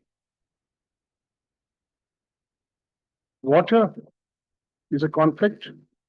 I think first, if you look at it, can be best described by Karbala. Right. So the water conflict, the reason for Mr. Modi's repeated assertions of making Pakistan thirsty, driving Pakistan's agriculture to the ground, stems from that. I see some armed forces officers, former, in the audience, but I suppose I'm the oldest of them, and I suppose I've fought more conflicts than them. And therefore, I do not feel that any stage that we are speaking to rational people at the head of India today. And I say that at the head of India today. So if you have people who are bent upon creating their own world, bent upon ensuring that we are without water, we know that it cannot happen. Of course, it was very well described by Seema Kama and Rabial. And of course, we know that it cannot be done. But there is something known as psychological impact. It does affect the people because they see these waters. And think about it. One of the important things that this Kaval said about was that we did not do anything about our rights on their rivers. According to international law, we could have asked for some apportionment, but we didn't. We gave up those rights so that we could have an equitable Indus Water Treaty. And we've heard what Vishal said, you know, all the riparian rights, upper riparian rights, take the Yangtze River, you take the Mekong River, you take the Selam River, you take the Brahmaputra, you take the Indus, and you take the Mekong. All these. Two of them, of course, affect South Asia. That is the Indus and the Brahmaputra. And Professor Gao said it very correctly. Weapon has to weaponize, it can start on the upper riparian status. So we have to be very careful about what we do. We've not heard the end of what has happened on May 7 to May 10. The Indians have been hurt very badly. We know that. But they will come at us again. How they do it is anybody's guess. But I will say this to you, that we must take into account all that has been said by the experts today. And on this issue, at least water, we must get our house together. We must make sure that we use all our resources to ensure that all the water is available to us, for us, not only this generation, but for the generations to come. And that can only be done if we do rationalization of all the material that we have and put it together under one head and work out one systematic plan. Now, you know, the Indians gave us a wonderful opportunity when they hit Neelam Jalam Dam. You know, I wish somebody had gone and put 2 missiles down the sluice gates of Bagliar and Kishan Ganga on that day in retaliation. They gave us the Casus Belli. We didn't use it. But they should know that. Water flowed down for thousands of years, for 5,000 years. The Indus Valley civilization has existed. It existed because of the free run of water. So even if there are no dams there, the water will come. Yeah, I'm sure we made it without electricity for some time. But I think we must be rational in all our thoughts. Conflict is never something that can be rationalized. And we must keep away from it. I'm glad which I had mentioned Bangladesh, because actual things started with the Farakka Dam. The Farakka Dam actually was meant to starve East Pakistan. right? And it is still, they still use that water resource, right? So India has used water as this thing, right? And we've heard that, you know, there's flooding and non-flooding. It may be psychological, but the point is that it has used water as a weapon. And as far as East Pakistan is concerned, or at that time, and then later Bangladesh. So we cannot rule out the possibility of this irrational person who thought that this is the new normal. What Israel exercises in the Middle East is the new normal, that you can dominate the region. And this was actually something to be dominated. And it all started really with what happened on August 5th, 2024 in Bangladesh. Once the regime in Bangladesh, Hasina Waji's regime, was overthrown, their entire policy post 1971 in South Asia collapsed. Entire South Asia. Because during that time, they had made SARC redundant, they had made sure Pakistan was isolated, and they dominated the other countries in such a way that the Pakistan did not even feel part of South Asia anymore. Pakistan thought, okay, we are part maybe of the Middle East, Central Asia, but not part of South Asia. So August 5th, 2024, everything collapsed as far as I think. So they had to do something. They had to do something to reassert their dominance. Water may be a primary reason. We know that they cannot do it, but they will try something. And I think what Mashayad has said and other experts have said must be followed. That is, we must do everything in our power to ensure that we use all the expert resources at our disposal and make sure that we conserve whatever water we had for the future of our country as it is and for the generations to come. Thank you.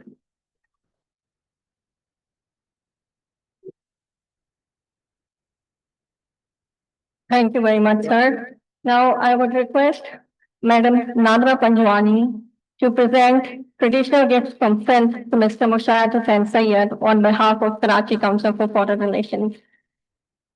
Okay. I would request you to please, yeah. And please, I would request other speakers to, yeah. Thanks, Professor. Thank you very much. I would request all the speakers to join. Now, I would request Mr. Zuhair Ashar to present souvenirs to Mr. Musharraf Hussain Sayyed on behalf of Hisar Foundation and PHWI. Professor Dr. Iqbal Chaudhary presenting shield to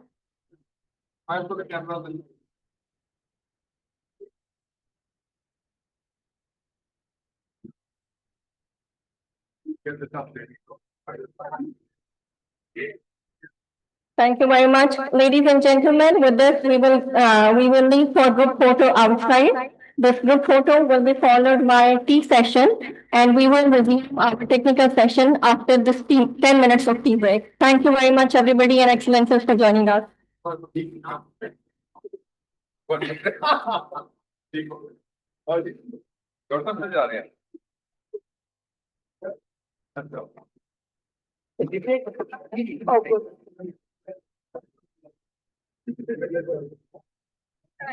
you.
Finally, very excellent. No problem.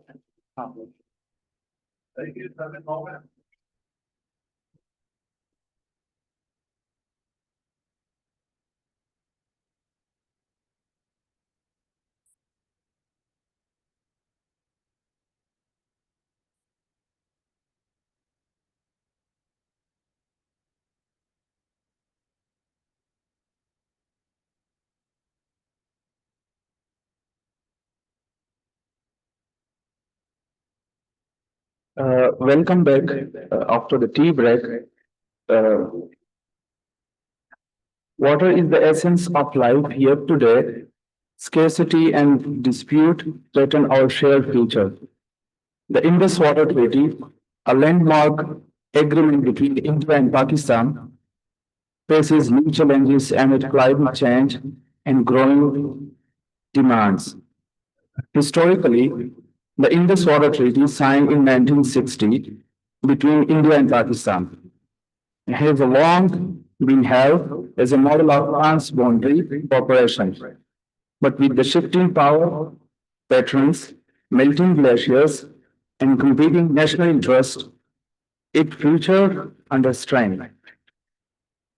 For the next presentation, I would like to invite Mr. Ali Fakir Sheikh, a climate-proofing Indus Water Treaty for regional peace and stability. He is a development and climate change expert. I would like Mr. Ali Fakir Sheikh on podium.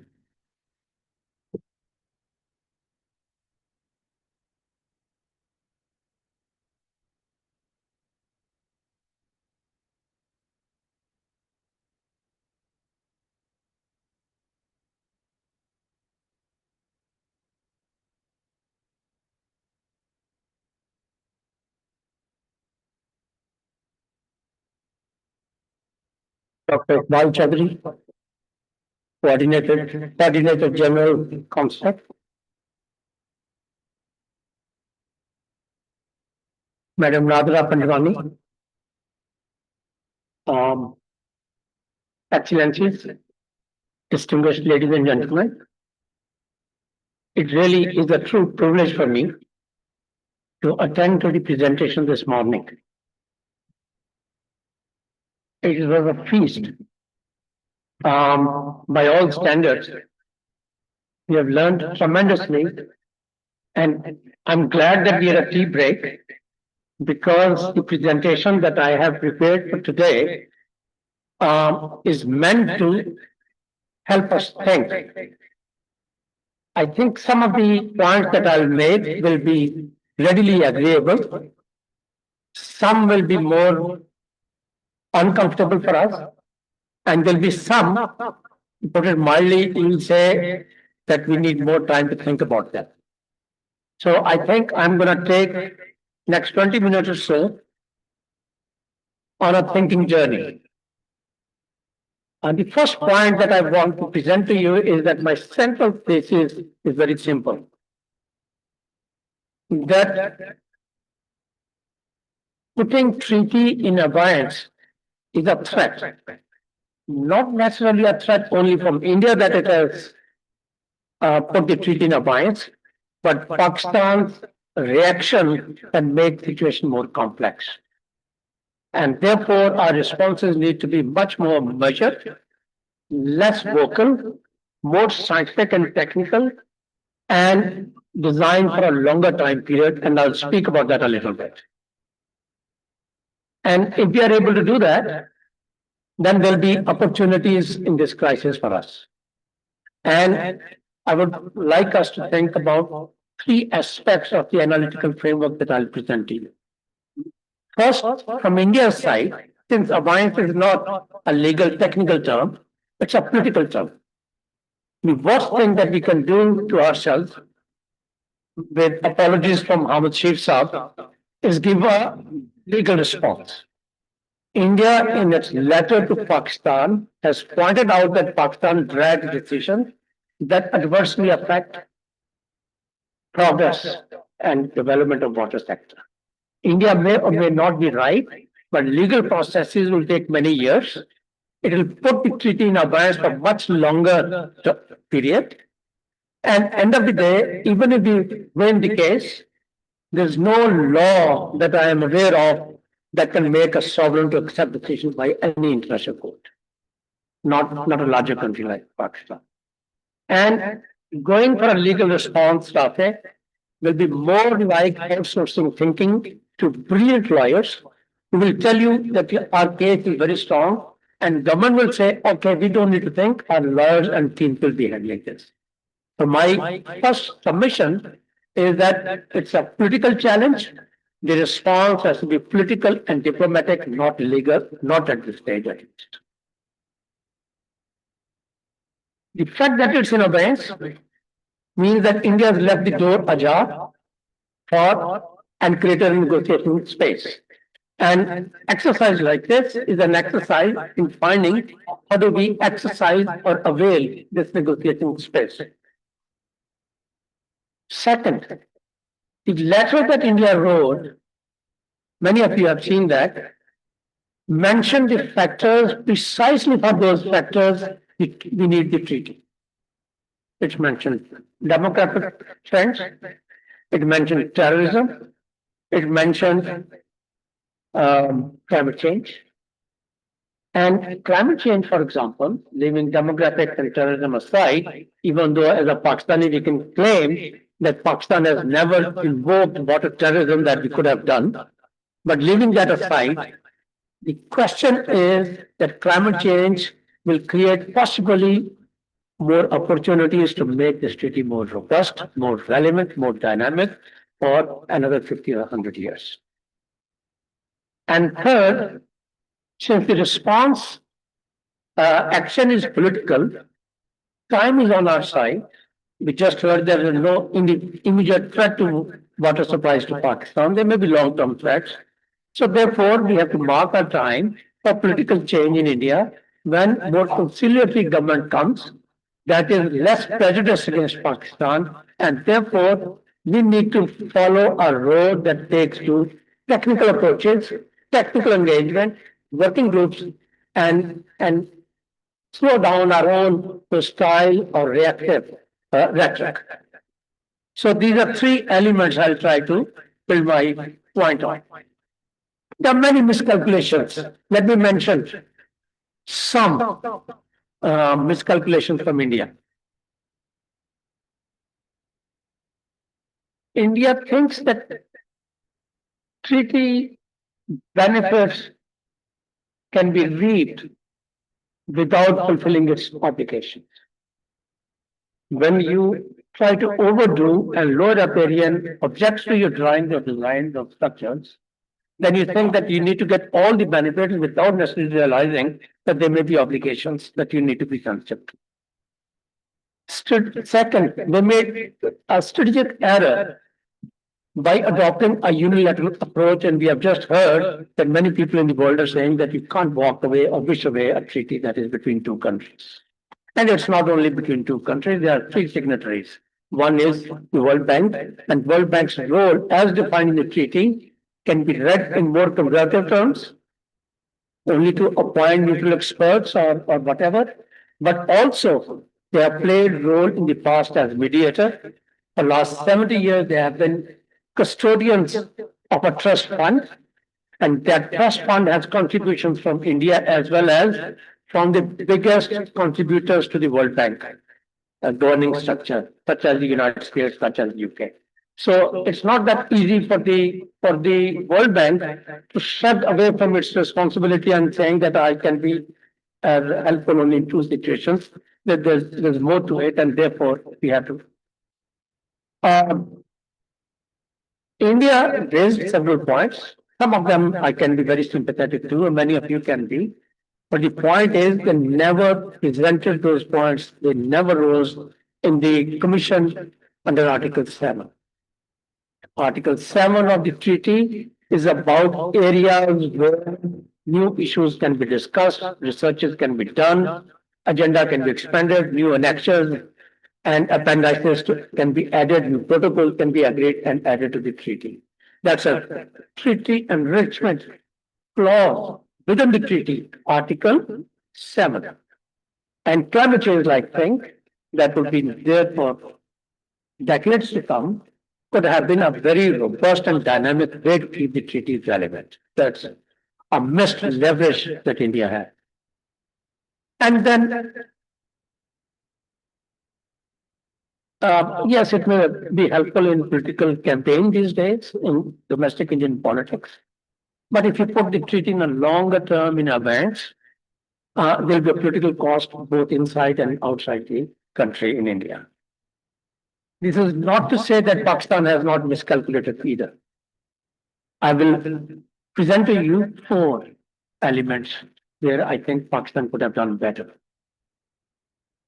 Pakistan's approach was reactive. We have a defensive reaction. You do this and we'll destroy your dams or do whatever. And we have oftentimes created analytical gap by framing it as a legal crisis rather than a political opportunity. We have demonstrated our strategic passivity. We have not leveraged World Bank as effectively as we could have done in the last several years and now even presently. And I think there has been a very serious institutional neglect in terms of weakening our Indus Water Commission, the negotiators. One person who served for more than a decade was fired and then labeled as not very patriotic. The other one continues to be on loan, present one, a brilliant friend of mine, but on loan on ad hoc basis from a public sector consulting firm. So that's not the way you handle one of such important issues in your country.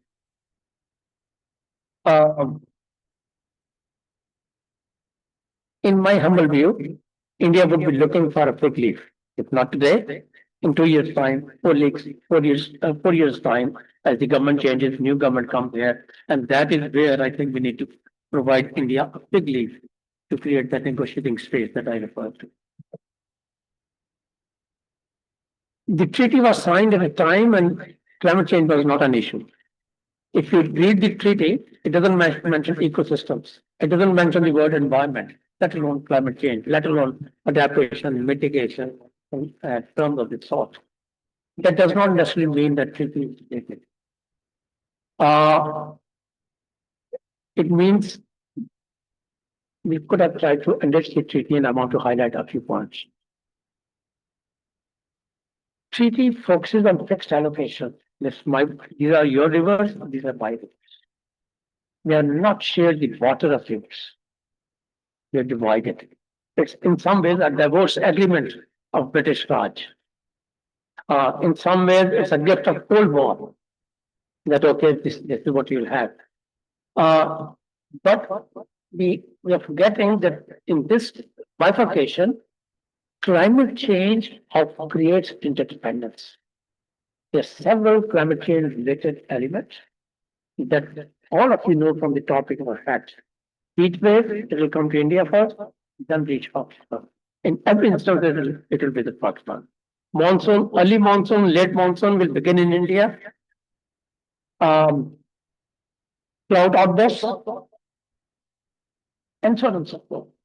Both precipitation and heat trends that are the defining features of climate change create greater interdependence, greater need for exchange of data, scientific information, collaborative studies, and early warning systems and so forth. And there is, of course, shared vulnerability. I don't want to take a lot of time. And of course, the unilateral actions cannot address basin-wide impacts. There was cloud outburst in Jammu. Sialkot was inundated. This is not how you can live in. So we have been prisoner of zero-sum game. If I give data to Pakistan, I don't know what Pakistan would do with this data. And that way we have become a prisoner in trading. I don't know, the font is very small, but if you just focus on the first and the last column, I have tried to show that in the glacial melt, there's a strategic value in collaboration at high level. In demographic pressure, there's a high value in determining. So I've tried to put a value almost arbitrarily based on my experience to see that many of issues raised now are being confronted by both economies, such as energy and such as extreme weather events and such as kind of things that I mentioned, require higher to moderate level of collaboration with each other. I referred to earlier briefly on the institutional failures, and there are many. I just want to give you one example. I must have participated in more climate related COPs, annual summits, than perhaps anybody sitting in this room. You know how those negotiations happen? Negotiators are sitting inside, but inside rooms, journalists, stakeholders, private sector, NGOs, and others can see what's being discussed, what is the position of each country. That brings greater accountability, that brings greater transparency, and it helps generate new ideas for the next session. In this case, the agenda is not shared in advance, and we don't even know unless the minutes are issued, and minutes typically in last so many meetings are not issued for 10 to 12 months. So PIC, the treaty does not say that it has to be a civil engineer, but both sides have appointed civil engineers. To the extent that I know, every time the argument was only on 2 points. Your drawings are not good. We have objection. Other side saying no, this is permissible within the treaty. So this was an argument between civil engineers, oftentimes not looking at the totality and macro picture of what the relationship between the two countries that included climate change and other factors.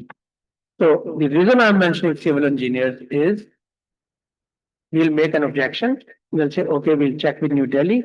Next meeting will be end of the year. That will get postponed. You'll come back after 18 months next meeting. And by then you have constructed another 2 feet of the infrastructure that was disputed. So that's the best way you create an objection and allow the other side to complete whatever they have on the table. So that in some ways became a vicious cycle for us instead of having another approach to. So we need to rethink our experience, in my humble view. Institutions need to renovate, they need to grow, they need to modernize, they need to upgrade themselves. And we have not been able to do that in case of PIC in the Commission. Either country, except that in India, it's much better manned, many more experts than here with a borrowed staff, a one-person staff.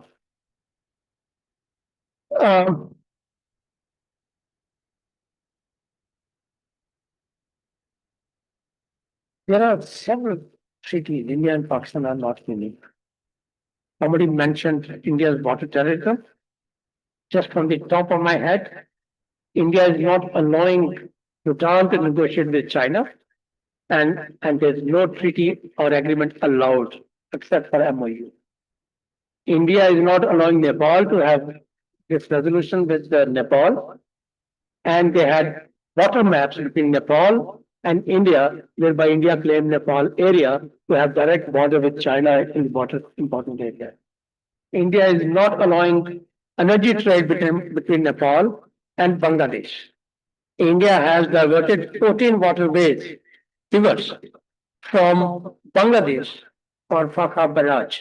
That is up for renewal next year. And we'll see that in all countries, in all India, we also know, Pakistan, we also know, India has water disputes in every case, and it's not encouraging any collaborative ecosystem-wide conversation in this case. And when we look at global treaties, I have looked at some. I want to mention one or two, just by way of example. In Ethiopia, somebody was mentioning Ethiopia this morning. The Millennium Dam is very large. Just filling it would mean several years process, resulting in downstream droughts in Egypt and other countries. After several years of negotiations, you know what they were discussing? The filling will be bilaterally agreed so that it does not result in downstream drought. And the electricity generated can be used by the downstream countries, and therefore they are buyers of that energy. So in our case, it was more zero sum. Even Bangladesh-India treaty has the provision not fully implemented, provision for guaranteed water supply during drought periods. In our case, it's only 2 months of water. I want to move a bit faster with your permission, and we need to rethink experience in other contexts. It's summing up my previous argument. Treaty is superior, but the institutions are not. We delegated or relegated the important issues, which is life and death issue for any country in Pakistan, to institutions that did not grow, that did not evolve with challenge. The legal framework is sensible. I alluded to World Bank. We have underutilized its leverage. And bank is deliberately risk averse. They do not wish to get engaged in anything against India, that's such a large country. And now probably sit on the board also with 1 or 2% votes. Bank is very risk averse. We see that in their projects also. There are capacity constraints there also in bank in terms of water diplomacy. They were very rich when they helped us negotiate. And they're not interested in managing a trust fund that's minuscule.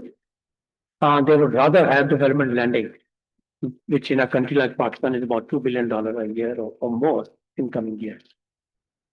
And they don't want to be entangled in baseball. So these are some of the inhibitions we need to be conscious of and possibly see how they can be redressed. And one of them is that Pakistan needs to speak to 3 elements, 3 stakeholders. One are those countries who funded the treaty, led by United States, UK, Canada, Australia, New Zealand, and very importantly, Germany and India, we have a dispute with. And all of these countries, plus China, now sit on the World Bank board. And the division is very clear. World Bank board does not interfere in the operational terms, but they provide central direction and the thrust of the policies. So there's an opportunity for us to engage with the member countries that sit on the board. And then, of course, we know the weaknesses of World Bank, why it is so apprehensive of getting engaged, then sensitizing some of their senior vice presidents. As I mentioned earlier in the beginning in terms of my framework, technical facilitation would offer a low risk, high impact engagement. And I know some very distinguished scientists are sitting here, and this is a scientific institution in any case. Question is not only de-weaponizing, but also depoliticizing. And rehabilitating a treaty is possible perhaps.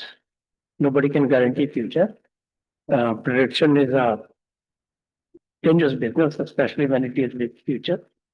But I present to you 3 options. One is let it be in abeyance.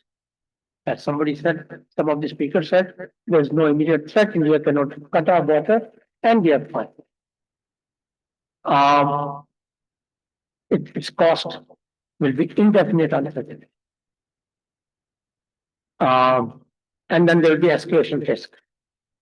Whenever there is a flooding, whenever there is a scarcity, they'll always blame India responsible or not. These, in climate change terms, these are very erratic times. You have high flows, low flows, you have all kinds of uncertainty in terms of surface water flow. But we will always suspect India. That uncertainty will be extremely dangerous for any predictable political relationship. And then, of course, we would have missed an opportunity of collaborating in the climate change trend. For cooperation, as I mentioned earlier, not only face saving, but also creating new options. And some of them I mentioned, explain further. Option 2, renegotiate the treaty. Pakistan, as a bigger country, is afraid of opening up the treaty. We say if we reopen, we'll not be able to get what we already have. There's a lot of weight in this argument. But end of the day, if it is treaty or no treaty, what would we think? And if reopening is a possibility, is a question, option, not the most desirable one, but none of us will like that, we will have very high political stakes. No political government will be able to. You'll need to have another Ayub Khan to come and do it. And those days are long gone. It will be a very lengthy process. Renegotiations will not happen in 2 years, 5 years. This treaty took us more than 10 years with all the good intent and heaps of money on the table. If there's no money on the table and Pakistan's economy is struggling to surge back, the process could be multi-decadal. So it will not be anytime soon that we'll be able to lock. And very soon it will become to all or nothing. Again, zero sum. Because of arrogance of India at this time, growing economy and the political culture will say, we'll not give you anything. And Pakistan will say exactly the same thing. So cost will be very high.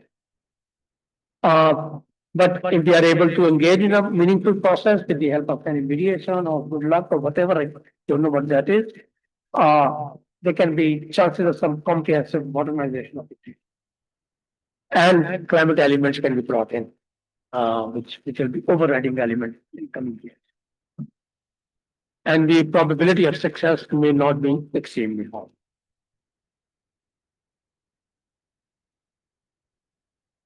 Option 3, what I call in my title is rehabilitation.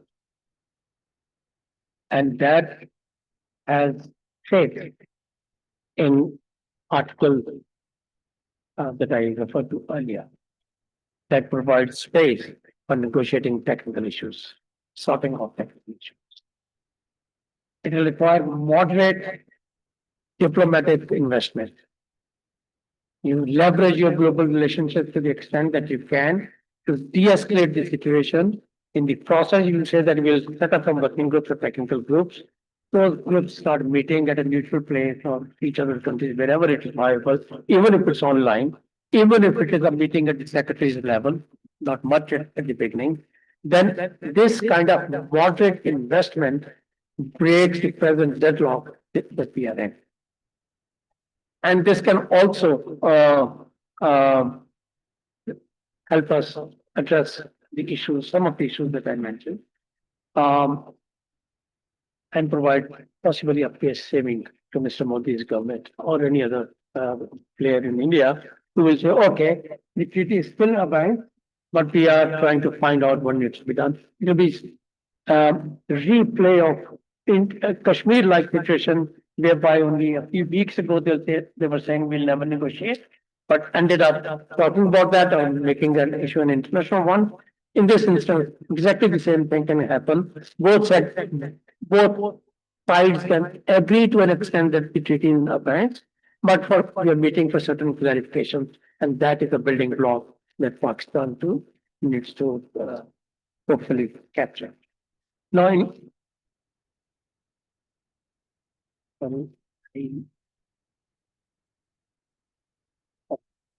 and therefore, I am looking at three phases. I just want to wrap up here. Look at forward-looking, how do we handle and think about this issue? And one is, I have a great faith in our scientific community and the scientific community in India that can rationally sit down for 2, 3, 4 day meetings in different parts of the world, different universities, and former colony both have similar language, similar laws. respect for similar kind of institutions in different parts of the world. And both have very close relationships with water sector players in the United States also. We have historically deeper ones than them, including on groundwater that Simi mentioned. But having said that, important thing is that the technical engagement is the best way to de-escalate than making or not making political change. They don't take you very far. By the parliamentarians, by the politicians, by cabinet members, both within print media and to the electronic media, that comes back to us and that poison thing in the body. So therefore, separating political dispute from what are technical, and very good example, I think, maybe somebody can help me. I'm forgetting the name of the river between Turkey and Armenia. Does anybody know, Rafi? Turkey and Armenia. In 1928, there was an alleged massacre of Armenians in Turkey. Since then, they have never established diplomatic relations. There's a river, I've done the case study, that comes from Armenia, then constitutes the border, and the two countries do not even have diplomatic relations. And during the Soviet period, they said, okay, you guys cannot talk. You can talk with Soviet Union. They firewall the technical issues that both sides will designate their scientists. We will collect the data jointly so that it's not suspected, and exchange data jointly, and protect it from political uncertainty that prevails between the two countries. I think this agreement is almost 30 years old. It happened in the 1970s, if I'm not mistaken. Works beautifully, and it has resulted not only keeping, it has succeeded in keeping water issues depoliticized, ring-fenced, firewalled. So India, Pakistan can fight nuclear wars if they want to. But for the water sector, you say we need to ring-fence because it's very important for the continuation of our civilization.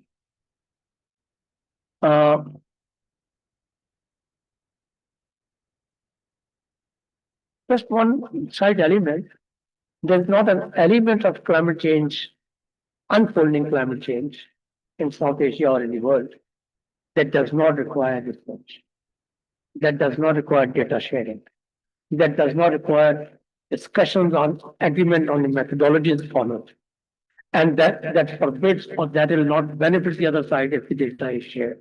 If India tells me how much millimeter rain it had, I'll be able to tell how much water I'll be getting. So no matter which element of climate change we talk, it requires research.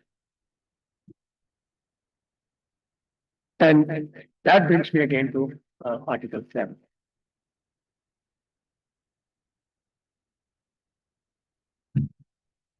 I mentioned phase 1 was depoliticization, is the institutional renovation. I wanted to belabor this point. I cannot win my water wars with the Indian Water Commission that I have. It's a sham. Sorry to say, it's not. I mean, I'm sure my friend, if he listens to me, this is what I'm saying, will be upset with me. It's not about a person's brightness. It is what kind of technical and scientific support we are providing to the process. Are there any legal minds behind it? Are there any calculations on environmental flow? We go to the court and we don't have that kind of data. And that is absolutely critical. And joint research agenda is very easy to get. You just need 1 or 2 professors in different universities to have some scholarship from the students to come and do their PhDs. And it begins. A lot of it, the world has already invented, that. And we have seen that the exchange of information proactively provided to the other side, to have certain protocols, certain thresholds and they not be water sensitive alone that you say that I'm taking the data in the context of treaty alone. There are a lot of data that can be exchanged outside the treaty, knowing fully well that Pakistan's historical complaint is that India does not provide any data. If I want to access water flows or rainfall in India, probably from Pakistani domain name, I cannot access. I go to another country, I access, I can get the same data. But with present information levels and the phase three, it is strategic integration. De-escalate, modernize your institutions, and then embed climate resilience into water governance. So far, it's not. It's not, urban supply. It's an interprovincial distribution in drinking water conversation within the country, let alone in India and Pakistan. I just want to give you an example from India. Most of the water that India is supposed to get goes to Kashmir, goes to Delhi, goes to Rajasthan, it's out of basin process. Goes to Haryana. Punjab gets very small share in Indian Punjab. And they complain that the treaty that India is not getting the water. And that complaint for Mr. Modi's government, for political parties, it's very important to say that Pakistan is taking water and we cannot give water to them, even though the context is very different. And as the luck would have it, because water in India is subsidized for the agricultural sector, groundwater pumping is huge, and many of their districts or district level entities are facing such a scarcity. There is also migration. And NASA estimates about famine and depletion of groundwater, but and water intensity is extremely high. Not only because of free electricity, but also because as an enterprising farmers, they are growing all the water intensive crops much more than Pakistan. If you want to buy strawberries in Kerala, they are probably grown in Indian Punjab. So that is where the strategic level climate change conversation can begin to happen. If a tag in Indian Punjab is open, I would think that it's somebody shared sitting in Karachi that you must be. And finally, I want to conclude by saying countries don't panic, individuals can, husbands can, children can. It's not the panic button that we need to be. No need for knee-jerk reaction. No need for press beating. No need to say negative things about India. Not that it should not, but very much of that. But what's far more important is communicating to the rest of the world that denying water is denying the right to water idea. It is telling to the world that Indus Water Treaty is a common good, a common heritage of mankind. It may or may not have survived, but it has served as a model for more than a dozen treaties in the world. The world invested almost $8 billion in today's terms on Indus Water Treaty. And if you want to construct another Trubela, that alone will be probably twice that amount, let alone having the entire network that we built. So the world's investment in this treaty is huge, and that is what we need to underline. And it's not harmful for Pakistan alone, which may well be in coming years, but it is harmful for the world because it threatens the global system. It threatens the anchors of global system. There's no world that can operate peacefully if we start defying the gravity. And the gravity anchors in the water realms are the treaties that we have signed in different countries. And foremost in this regard is probably the Indus Water Treaty. We need to highlight in our rhetoric, in our response, in our policies, the importance of collaboration. Collaborating. It may not begin on day one, but I can do some research. Another scientist can do research in India, and it can appear in the same journal, maybe, or maybe in the same year. So creating that value, scientific knowledge is absolutely critical. And entry point with Mr. Modi's negotiators will be Article 7. Short of that, there is no way for us to. I've talked about World Bank. I will not take more time from you on this. Um,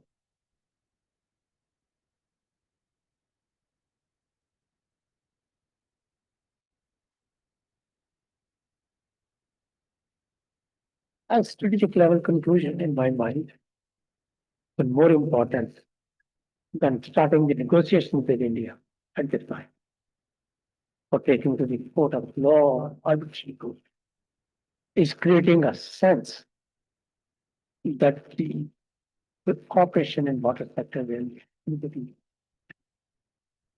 There's no doubt about this. It's very important that climate change makes the collaboration, cooperation far more important than it was in 50 years. The, the, the rapid glacial melt, increase in water flows in our surface water, changing pattern of heat waves that give early heat waves in upper Indus Basin, resulting in excess water and flooding and disaster. These are not the elements that are exclusive to Pakistan. And that is the message that we have to take forward to the so not just de-weaponizing, but also depoliticizing. I thank you very much, ladies and gentlemen.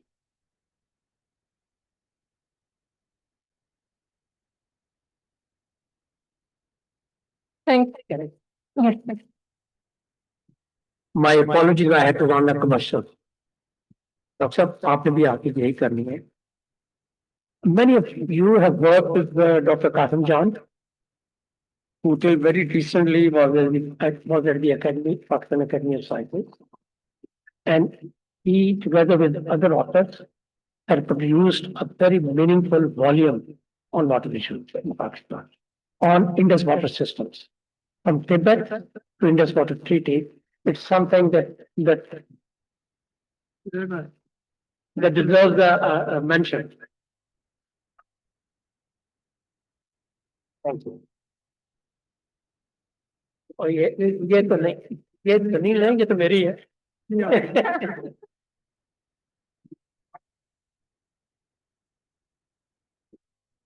Thank you very much, sir, for a very thought-provoking speech of yours. So thank you very much. Now we move on to our question and answer session. And for the question and answers, may I invite on stage, we already have Mr. Ali Taqi Sheikh with us. May I invite Mr. Rafi Alam and also Ms. Simi Kamal to please moderate the session. I would request the audience to please, if you have any question, raise your hands. And before your question, do introduce yourself and your parent organization. And I request you to please keep your questions short and concise. We only have 15 minutes for this question and answer session.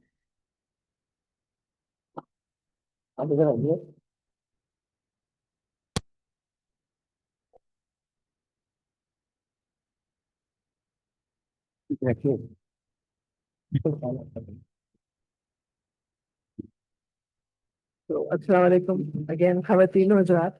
I have a humble request. Could you state your name, your designation, and your question, please? We will first take questions from all three of us. And after that, if there's time, then we will take comments. So please, I request you again, we only would like questions. This gentleman here, I saw his hand first. Could you give him the mic, please? Okay, I've seen three people, so we'll go with, yes, I've seen you. G. I have 2 or 3 comments first. No, please, question, please. We will do the comment session later. If you could do that, it will help. We are organized in one way and it will help us. Okay, we will come to you for comments. Who has a question? Okay, this gentleman and this lady at the back. Excuse me, आप जाएंगे जहाँ मैं आपसे कहूंगी, क्योंकि मैं देख रही हूँ किसने पहले हाथ उठाया. तो आप पहले उन साहिबा के पास, फिर दिस जेंटलमैन, फिर आपके पास आएंगे. जी. Hello, Assalamualaikum. I'm Usman Amani from Pakistan Poverty Elevation Fund. It was a very, very interesting seminar, and it turned out to be such a knowledge bank for us. My question is, like, fantastic experts here, you, Ms. Lee, Are you talking environment? I can't hear you. Could you have closer? Experts here. But what happens when our government goes to the negotiation table with India? What happens there? How come you people are not representing Pakistan when we negotiate with India, when we negotiate at the international level? Rafael Saab, you, Wakil Saab. Okay, okay. Would you like to take that question? Go ahead, Rafi. Yes. You want to know why people like us answer? Well, look, in this water treaty, you have the commissioners, and they share information and confer with their governments. And I think Sheikh Saab pointed out and highlighted well that the strength of our Pakistani commission or commissionerate is very weak and should be strengthened.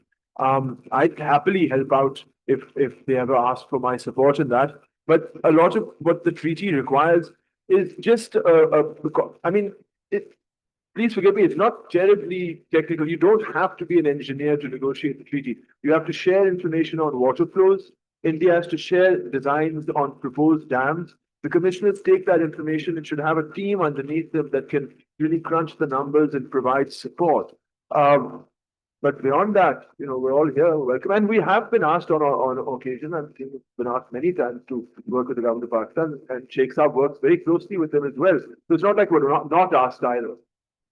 But your point is taken that we need to have a very strong team to negotiate with the Indian counterparts. जी जनाब, आप कुछ कहना चाह रहे हैं? Go ahead. Go ahead.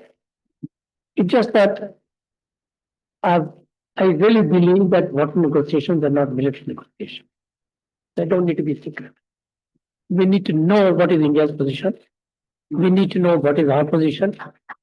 And the culture of openness will help us generate more ideas. At one time, we did work a little bit, and we envisioned at least 14 positions for the commission, in addition to collaboration with some universities and some think tanks. Because if it's a national survival issue, we cannot leave it on some people in one or two ministries or one or two departments. So we really need to open up. And I think going forward, this India's alliance is a rude shock for us.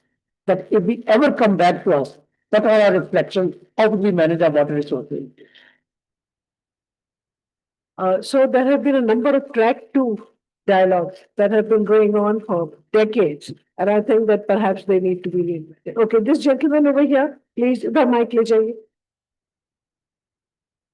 Much. My name is Hamid Shrink. I'm from the Global Contact Network. I have a very quick comment and a question. Question, please. A question, okay. Question, I can form my comment as a question. That why is it that Bashahid Saab made the comment that, we're particularly facing an RSS government and they really capitalize on water and so on. But I think it's more than that. But when you look at the history in South Asia and how India has treated Bangladesh and Nepal and Pakistan, it has violated every single international legal law. It has never notified the lower riparian, even the upper riparian, Nepal.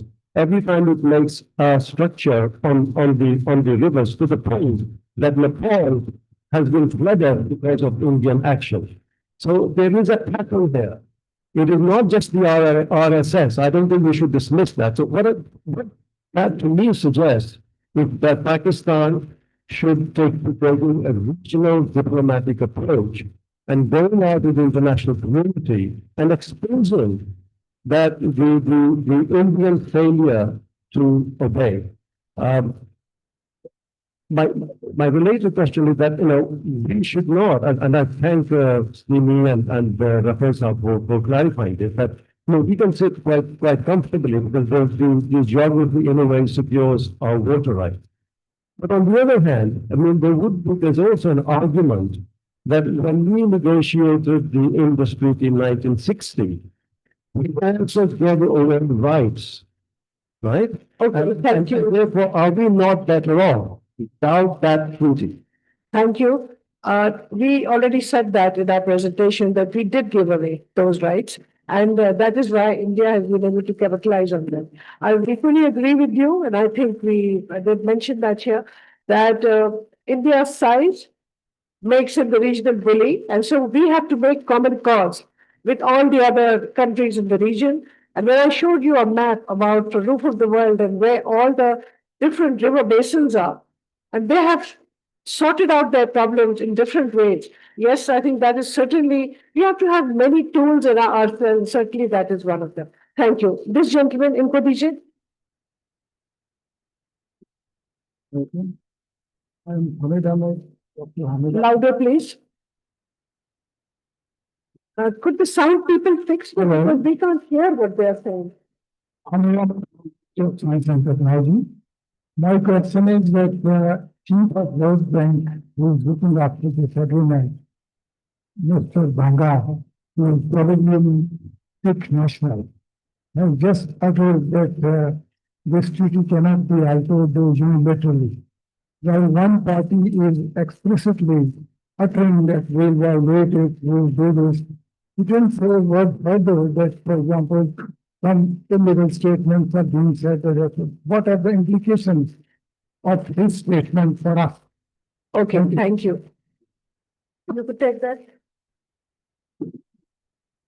I do, it's not, it has not happened all of a sudden. I think, Hamid, your point is very valid. It's not RSS only. There was a debate in this country in 2012, 13, 14. Very eminent Pakistanis, some of them now part of the delegation, were arguing against Indus water in Pakistan. Very eminent people. In India, Jay Shankar has been saying this thing for last at least 16 years. I've seen his writing, I've seen the networks he was part of or funding them. There's a history to it that goes beyond the present government. And it will outlast. Now, when World Bank says that you cannot, and when India announces, India's announcement in some ways, the timing is encouraged by situation like, I don't know, Ukraine or Gaza or something, that high-handedness in the global system right now is permissible or one can get away with, if you are growing economy, their ambition is growing. But on the World Bank side, this is the least World Bank could say. Him saying doesn't please me. What displeases me more, what is Pakistan's response to that? How we are building upon that. As far as I know, as of yesterday, we had not written to them, we had not sought an appointment with them, we had not given an explanation or sought an explanation from them. So Pakistan's position, as I probably mentioned, is very passive, very reactive. And whenever it comes, it's too loud to be engaged seriously and meaningfully. Interject for a bit. With reference to the director of the World Bank, sort of saying that humko to pata nahi. Also, he said that the word abeyance, the word abeyance has been used, and abeyance, you can't put the treaty in abeyance. Basically, I think it's Article 12 of the treaty says that it can be terminated, but only by a ratified treaty of its own. There is no concept of unilateral revision. And here I want to point out two things. The Vienna Convention, which regulates international agreements, allows for the unilateral suspension of agreements if either party has violated an essential part of that agreement. Now, here India would have to prove that Pahalgam and that attack, if it can prove it was done by Pakistan, it will have to show that that violates an essential part of the treaty, which I don't think can be done. So again, under international law, you can't unilaterally withdraw. And you also have another international agreement. It's the Articles on the Responsibility of States for International Wrongful Acts of 2001. So a state may take a commensurate measure against another state responsible for an international wrong, such as terrorism. However, even under this international agreement, first of all, India would have to prove that Pakistan was behind Pahalgam, and secondly, it would have to issue notice to Pakistan to rectify the wrong before taking its own action. So there is really no concept of unilateral revocation of the treaty. And when Pakistan and India ratified the Indus Water Treaty, it meant that their national states undertook such legislation to make the treaty part of their effective law. So the treaty is effective law in Pakistan and India as well. And so not following the treaty in India is a violation of its own domestic laws as well. So all of this said, I think the director of the World Bank was correct to say that there is no such thing as abeyance. So the treaty, as far as they're concerned, is still valid and going, which comes to our disagreement point here, Sheikh Saab, respectfully, that I really don't think the bank has much of a role in how the treaty works nowadays. It has some limited role in dispute adjudication, but if we could leverage that role, bilkul theek. I agree with you. Just 1 second, मैं वकील के साथ तो मैं argue नहीं कर सकता हूँ मगर I don't like the term appearance. And I've never liked it even when I was very young, because I know that in 1977, Pakistan's constitution was put in abeyance again. So abeyance has practical ramification, and the Pakistan in treaties context is that legally we need to have 2 meetings a year. Then you can postpone for political reasons or 1 reason for 6 months, 8 months, 10 months. But in abeyance, you could very well say that we are not going to convene a meeting or attend a meeting. That effectively makes it dysfunctional. So without saying it is abrogated or getting into legal battle or complicated conversation, you just say it's in abeyance, the door is ajar, please me, I'll come back. But I think in 2018, after the Uri attack, the World Bank suspended the operation of the treaty itself. That was because there was a dispute as to which forum, one of the, I forget which dam it is, Salal, I think, whether it should go to a neutral expert or go to a court. Was it Baglia? The bank itself put the treaty into suspension. Hold. Suspension word was never used. Meetings and the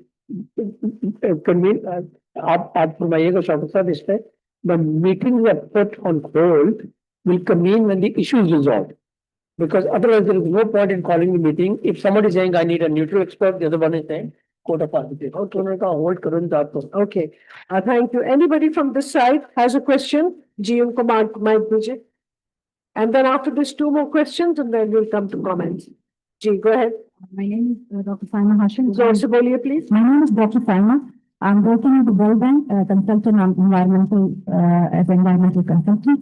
My question is that since Pakistan and India has tensions in this area, so what will be the China's stance, and expect that China can play a role in this regard, practically? Okay.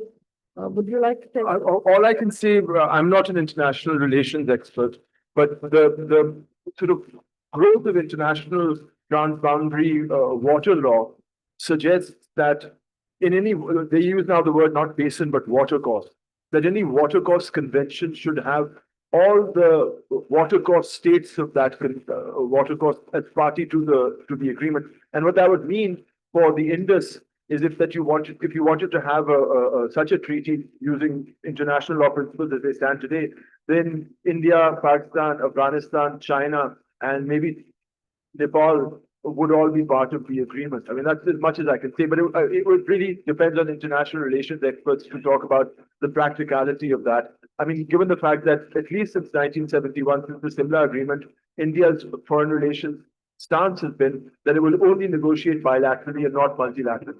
So you'd have to get over that hump. But the world is changing very fast, and we don't know what kind of negotiating tables will be coming up in the next few years. Okay, lady from World Bank. We're very happy with what your president said about the treaty, but I'm not particularly impressed by the decision to shift Pakistan from South Asia to MENA. I'm not particularly impressed that you are not supporting any project in areas that are claimed by India, be it in Gilgit-Baltistan or Jammu and Kashmir. And that is not a very good omen for a neutral to play a role on the issue. Well, ADB has done the same, and so have others. They put us out of this region. Is very unfortunate. Thank you very much. My name is Dr. Sakit Asif. I'm Director of Planning and Development for Pakistan Science Foundation. I have a question and need an expert opinion from the panelist that in the present scenario and the challenging situation, what are the best strategies that would bring different line ministries and the departments to work together as a connecting link? Actually, with the problem to work in silos. So what are the best strategies we have required to work together to resolve this issue and to convert this challenge into a action? Thank you. Okay, I'll take that question because all of us have been struggling for years to be heard by these very same departments.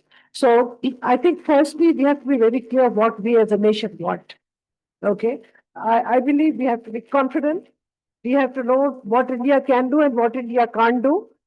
And keeping that in mind, we have to make our own strategic way forward, not listening to people shouting in media, wherever, but having the facts on our fingertips and then making the right decisions, whether it is to talk about the treaty, whether it is to have a harder stance, whether it is to make changes in our own country and, solve our own water problems. We have a lot to do inside Pakistan as well. So I think that is something we should understand that already the three eastern rivers are functionally almost like another basin. Because when you saw what Rafi showed you, that functionally there are two Indus basins now, okay? And all the infrastructure means that what we have left with us is what we have to secure. And I believe that we have the basis for securing them really well. And once that is clear, that is when the department, I don't know what to say, the department should be talking to each other. But they don't listen to people like us. It's not as if we haven't provided documents, thinking, strategy, books, everything. You saw another book right here. So all I can say is that it has to come from the top, right from Parliament, that the voices of this country have to be heard if we have to be strong. So that's all I can say. Okay, so one last question from this side. जी इनको दे दीजिए mic. वो ऊपर बैठे हुए नीली कमीज में.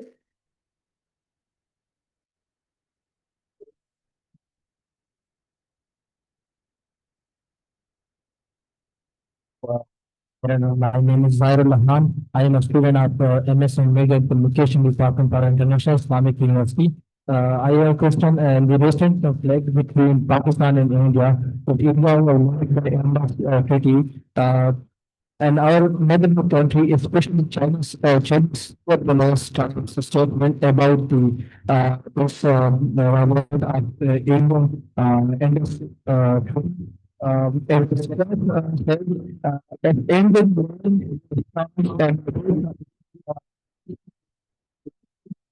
France is not in Pakistan, but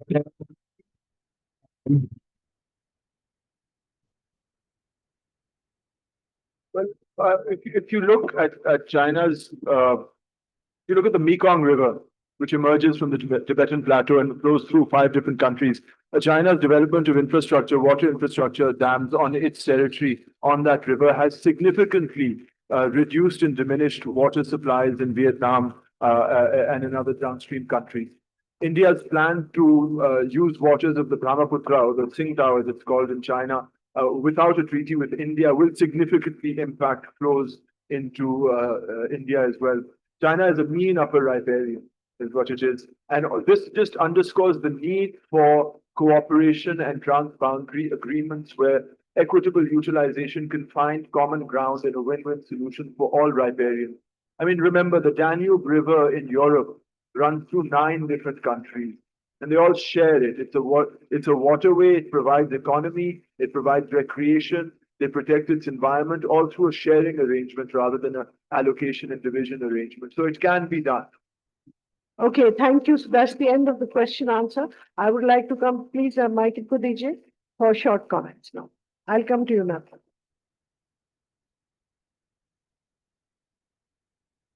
Thank you, Nima. What runs a little slow, so please don't mind.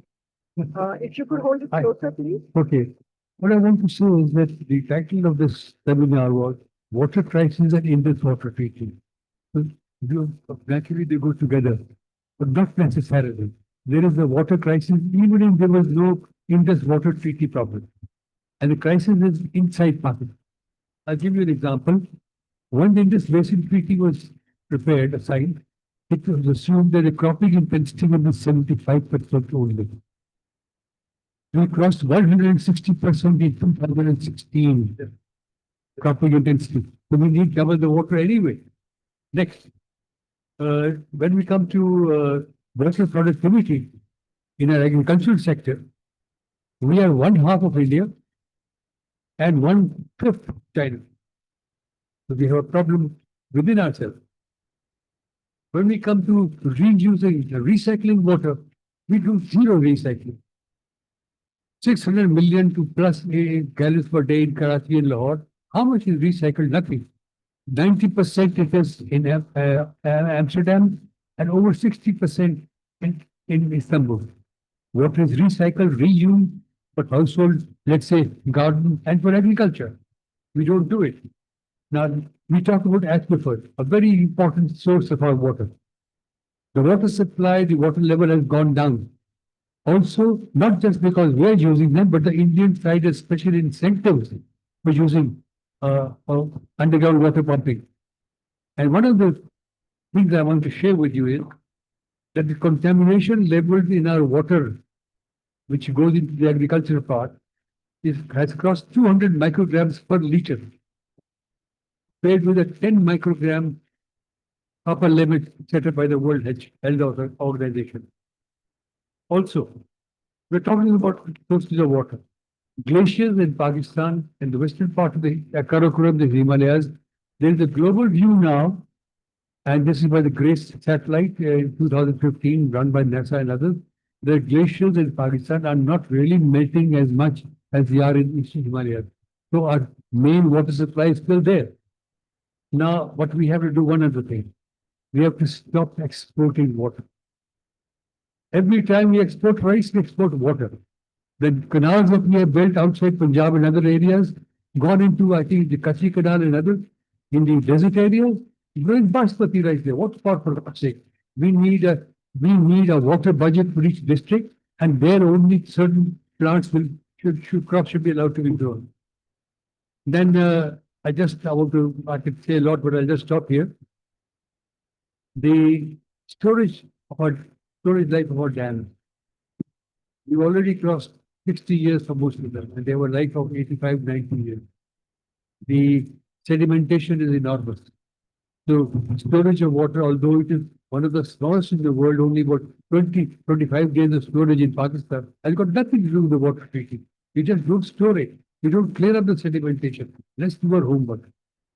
And one thing before I go. When I was young, many years ago, I had to travel from here to Lahore, and the rivers were full of water.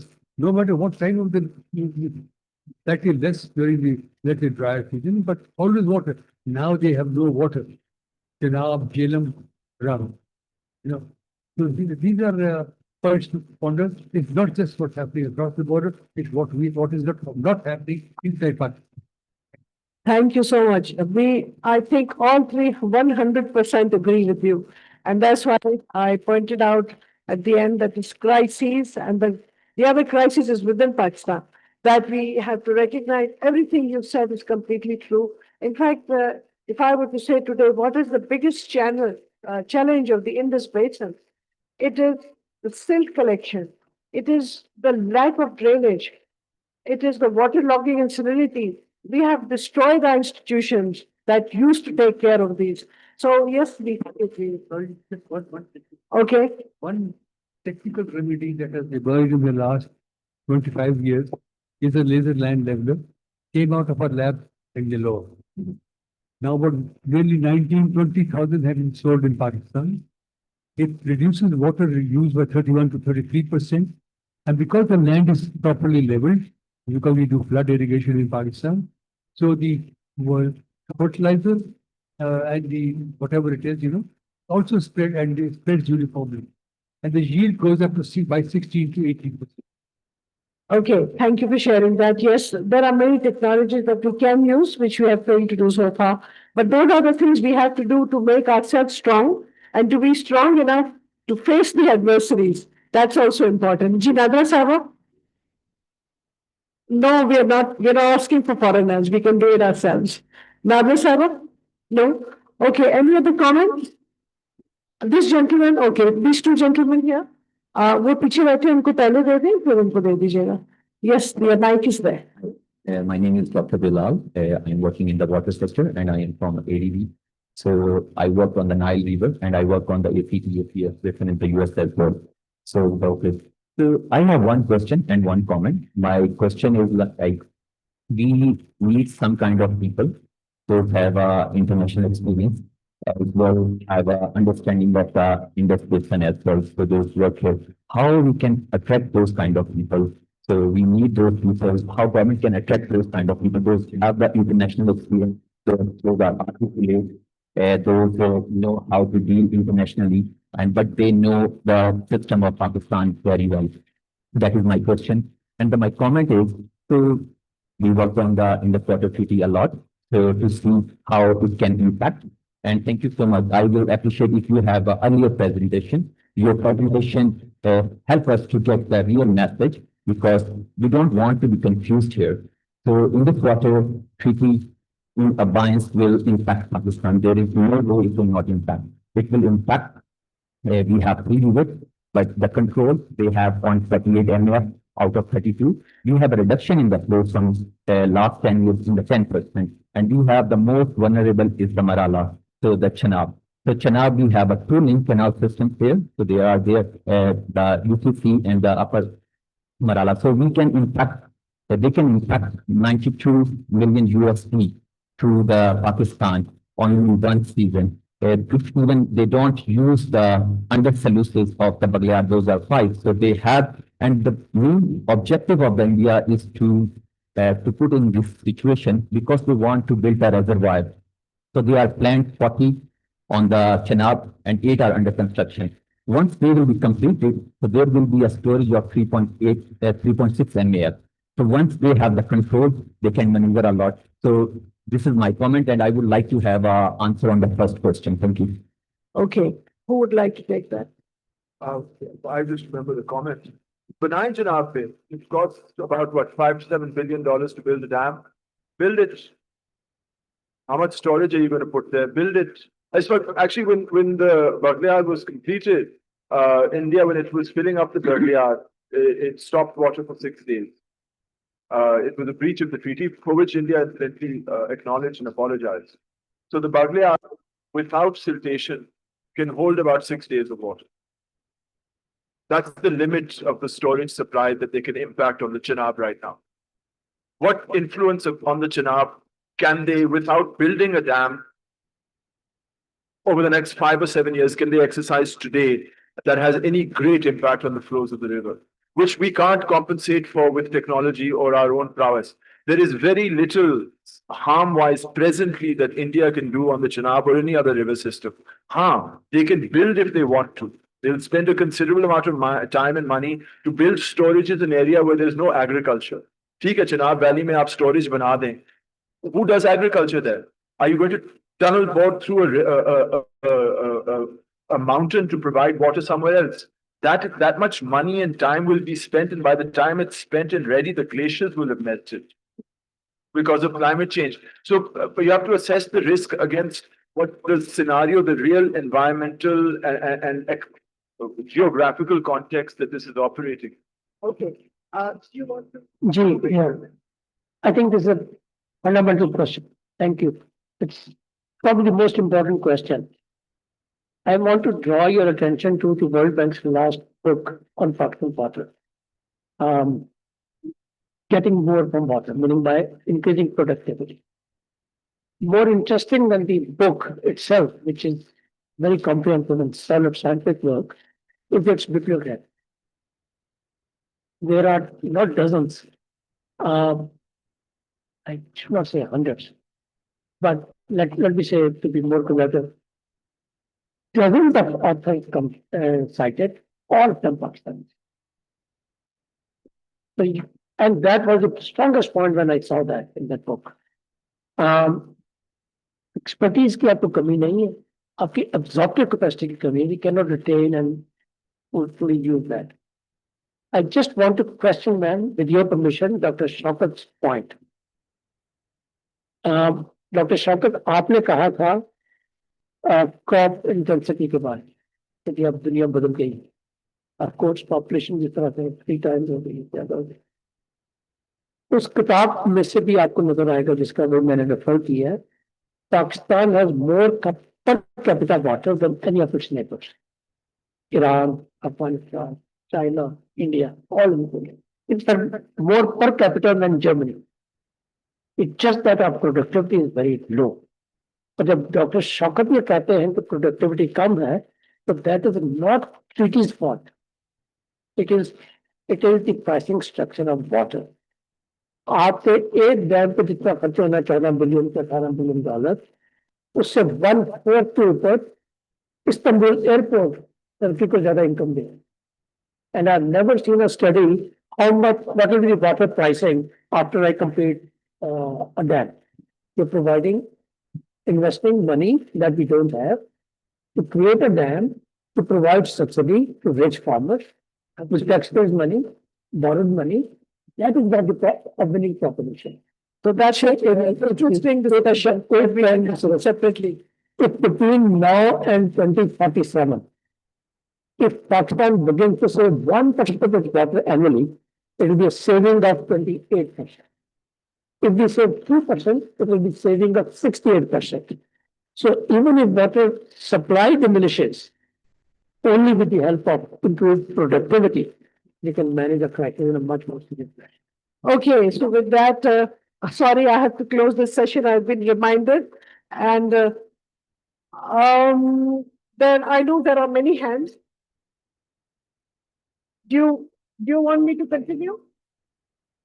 We'll have to end now. Yes, it's really late. So we'll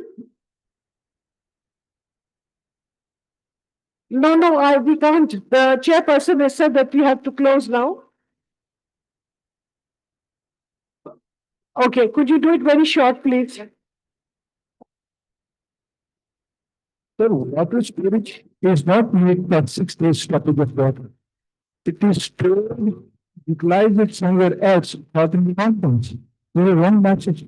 If they make multiple dams, they're going to use it in the south. See, they have all the Rajasthan and South in third island. We are dry, barren, desert over there. They're all is green. So, these are wrong message. No. No, sir, this is the wrong message. If they build it storage, they're going to use it for themselves. It is not for 6 days stoppage and ultimately it's going to overflow. No, it is. Okay, your point is noted. Thank you. All right, so thank you very much. It was a very interesting session for all of you and for all of us as well. And thank you for your questions and comments. Thank you. Thank you very much, madam. Thank you to all speakers for taking question answers generously. To formally close today's deliberation, may I invite Professor Dr. Muhammad Iqbal Chaudhry, Coordinator General Comstech, for his closing remarks. Please welcome Professor Iqbal Chaudhry.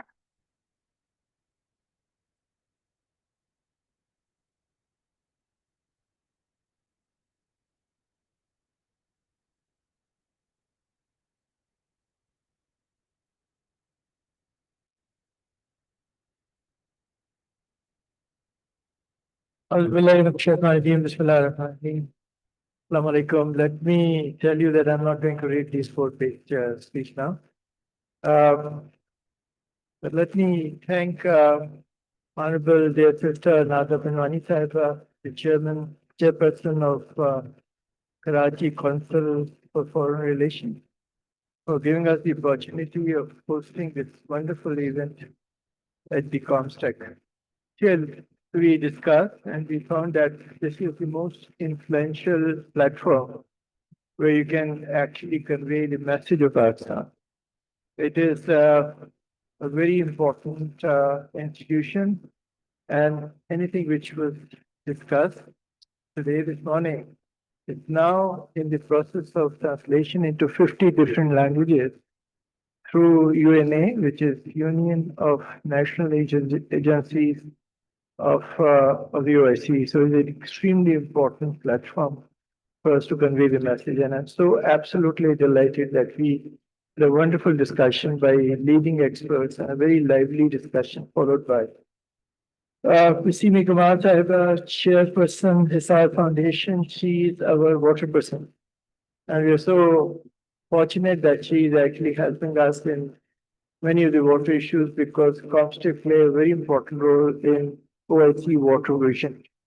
OIC consider water as a very important issue because 57 countries are one of the most water scarce countries are in OIC region, and OIC water vision has a very important component of research and development, and that is where OIC comstech play a very important role.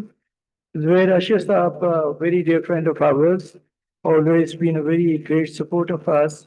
We have had the honor of welcoming Mr. Ikram Saigal, Patron-in-Chief of KCFR. Ali Taqi Sheikh Saab, you are one of my teachers. I met him in 1995 when I was very, very young, and I spent many years with him. And then I must say that I've really learned a lot. He taught me a lot of very important things. One of them was threat forecasting or threat mapping. And he said that when you have a threat, you go for a worst case scenario. So I must really think that whatever good intentions and predictions we have, we must really think of what can happen in case of a worst scenario, and that we need to prepare ourselves for that. And that includes that apart from this political, strategic, ecological dimension, we need to put our house in order as well. And we need to work on water storages. We need to work on water recycling, a whole range of different technological development which enable us to use water which we have. It is very important that we have a bipartisan approach towards water.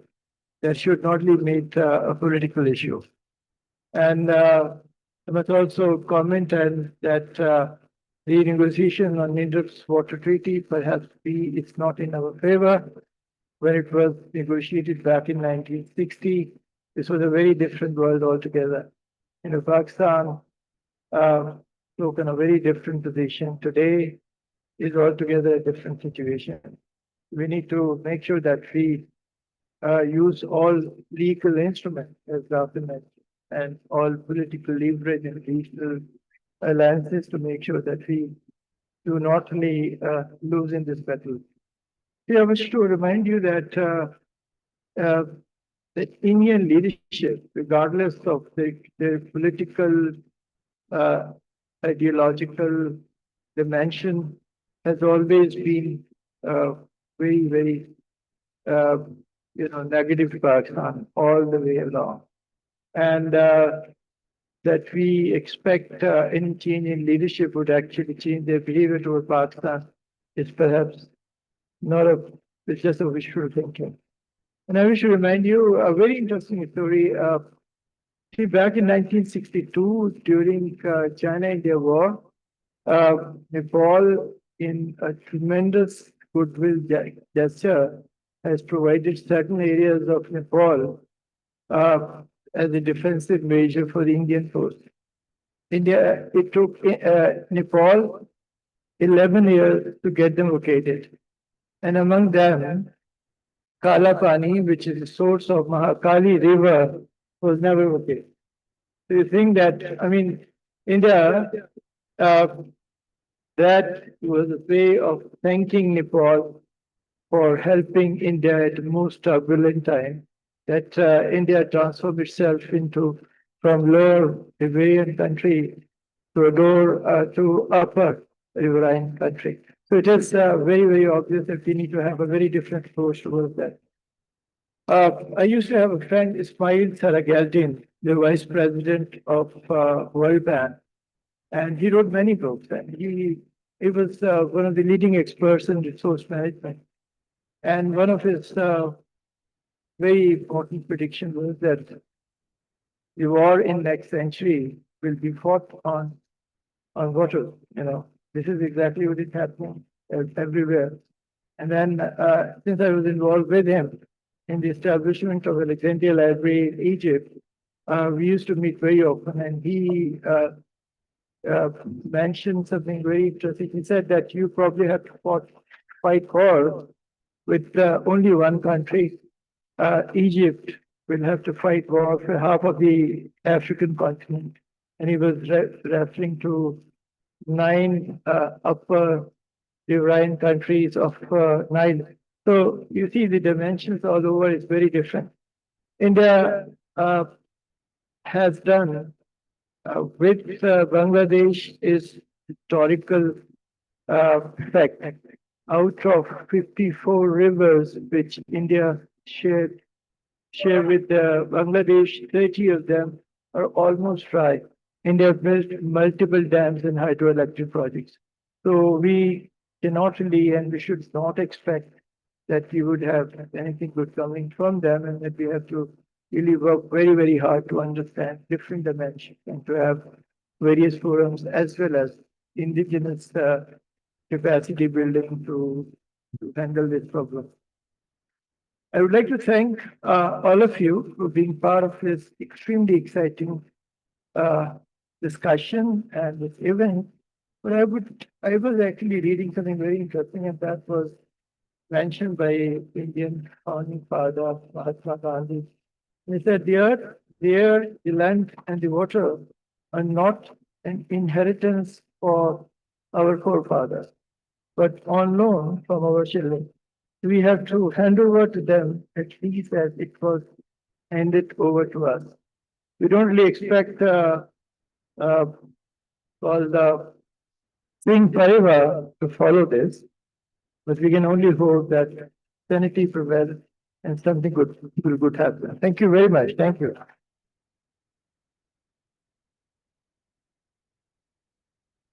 Thank you very much, sir. Now we will move on towards the souvenir distribution ceremony to recognize and acknowledge our distinguished speaker here today. To do the honors, may I request Professor Iqbal on the stage, and I would also request Madam Nadra Panjwani to please come on the stage. Please welcome both of them. So, Professor Dr. Iqbal Chaudhry will give souvenir to Madam Nadra Panjwani, Chairperson, Karachi Council on Foreign Relations.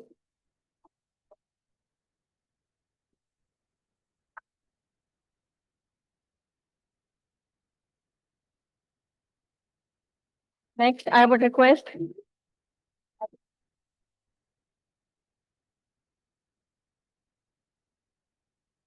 Ms. Pini to receive souvenir from Professor Dr. Iqbal Chaudhry.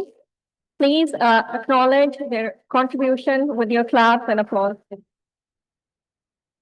I would request Professor Chaudhry to award souvenir to Mr. Ali Tawqir Sheikh for his valuable contribution.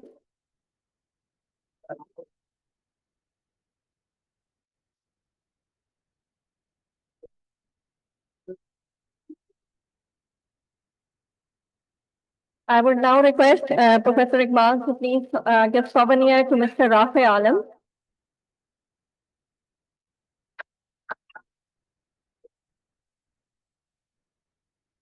Thank you very much, sir. Now may I request Ms. Nadra Panjwani to please present traditional gifts to the speakers, starting off with His Excellency Professor Dr. Iqbal Chaudhry.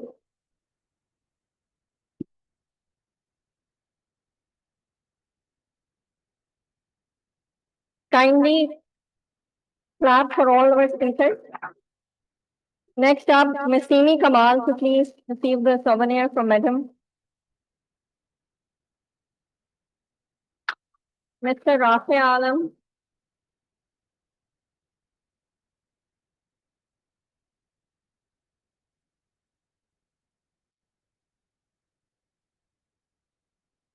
Mr. Ali Tawqir Sheikh, please. Thank you. Ali Tawqir Sheikh.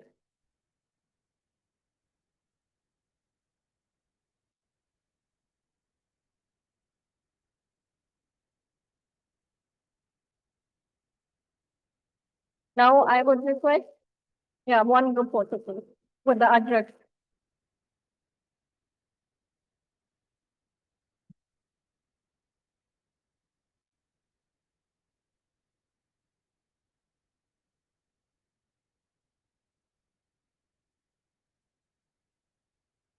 Now I would like to request Ms. Simi Kamal to present souvenirs to the speakers on behalf of Star Foundation and PHWI.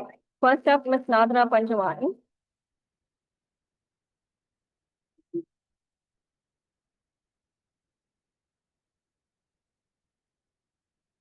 Professor Dr. Iqbal Chaudhary. Mr. Ali Toki Sheikh. And Mr. Rafi Alam. With this, ladies and gentlemen, on behalf of all our organizers and partners, I would like to thank you all for your valuable participation here today. And I hope that this was an engaging and a fruitful seminar for all of you. And with this, we will move on to our lunch that we have arranged for all our participants. And this is the end of the seminar. Thank you very much for joining us. आपका काम देंगे तो आपको आपको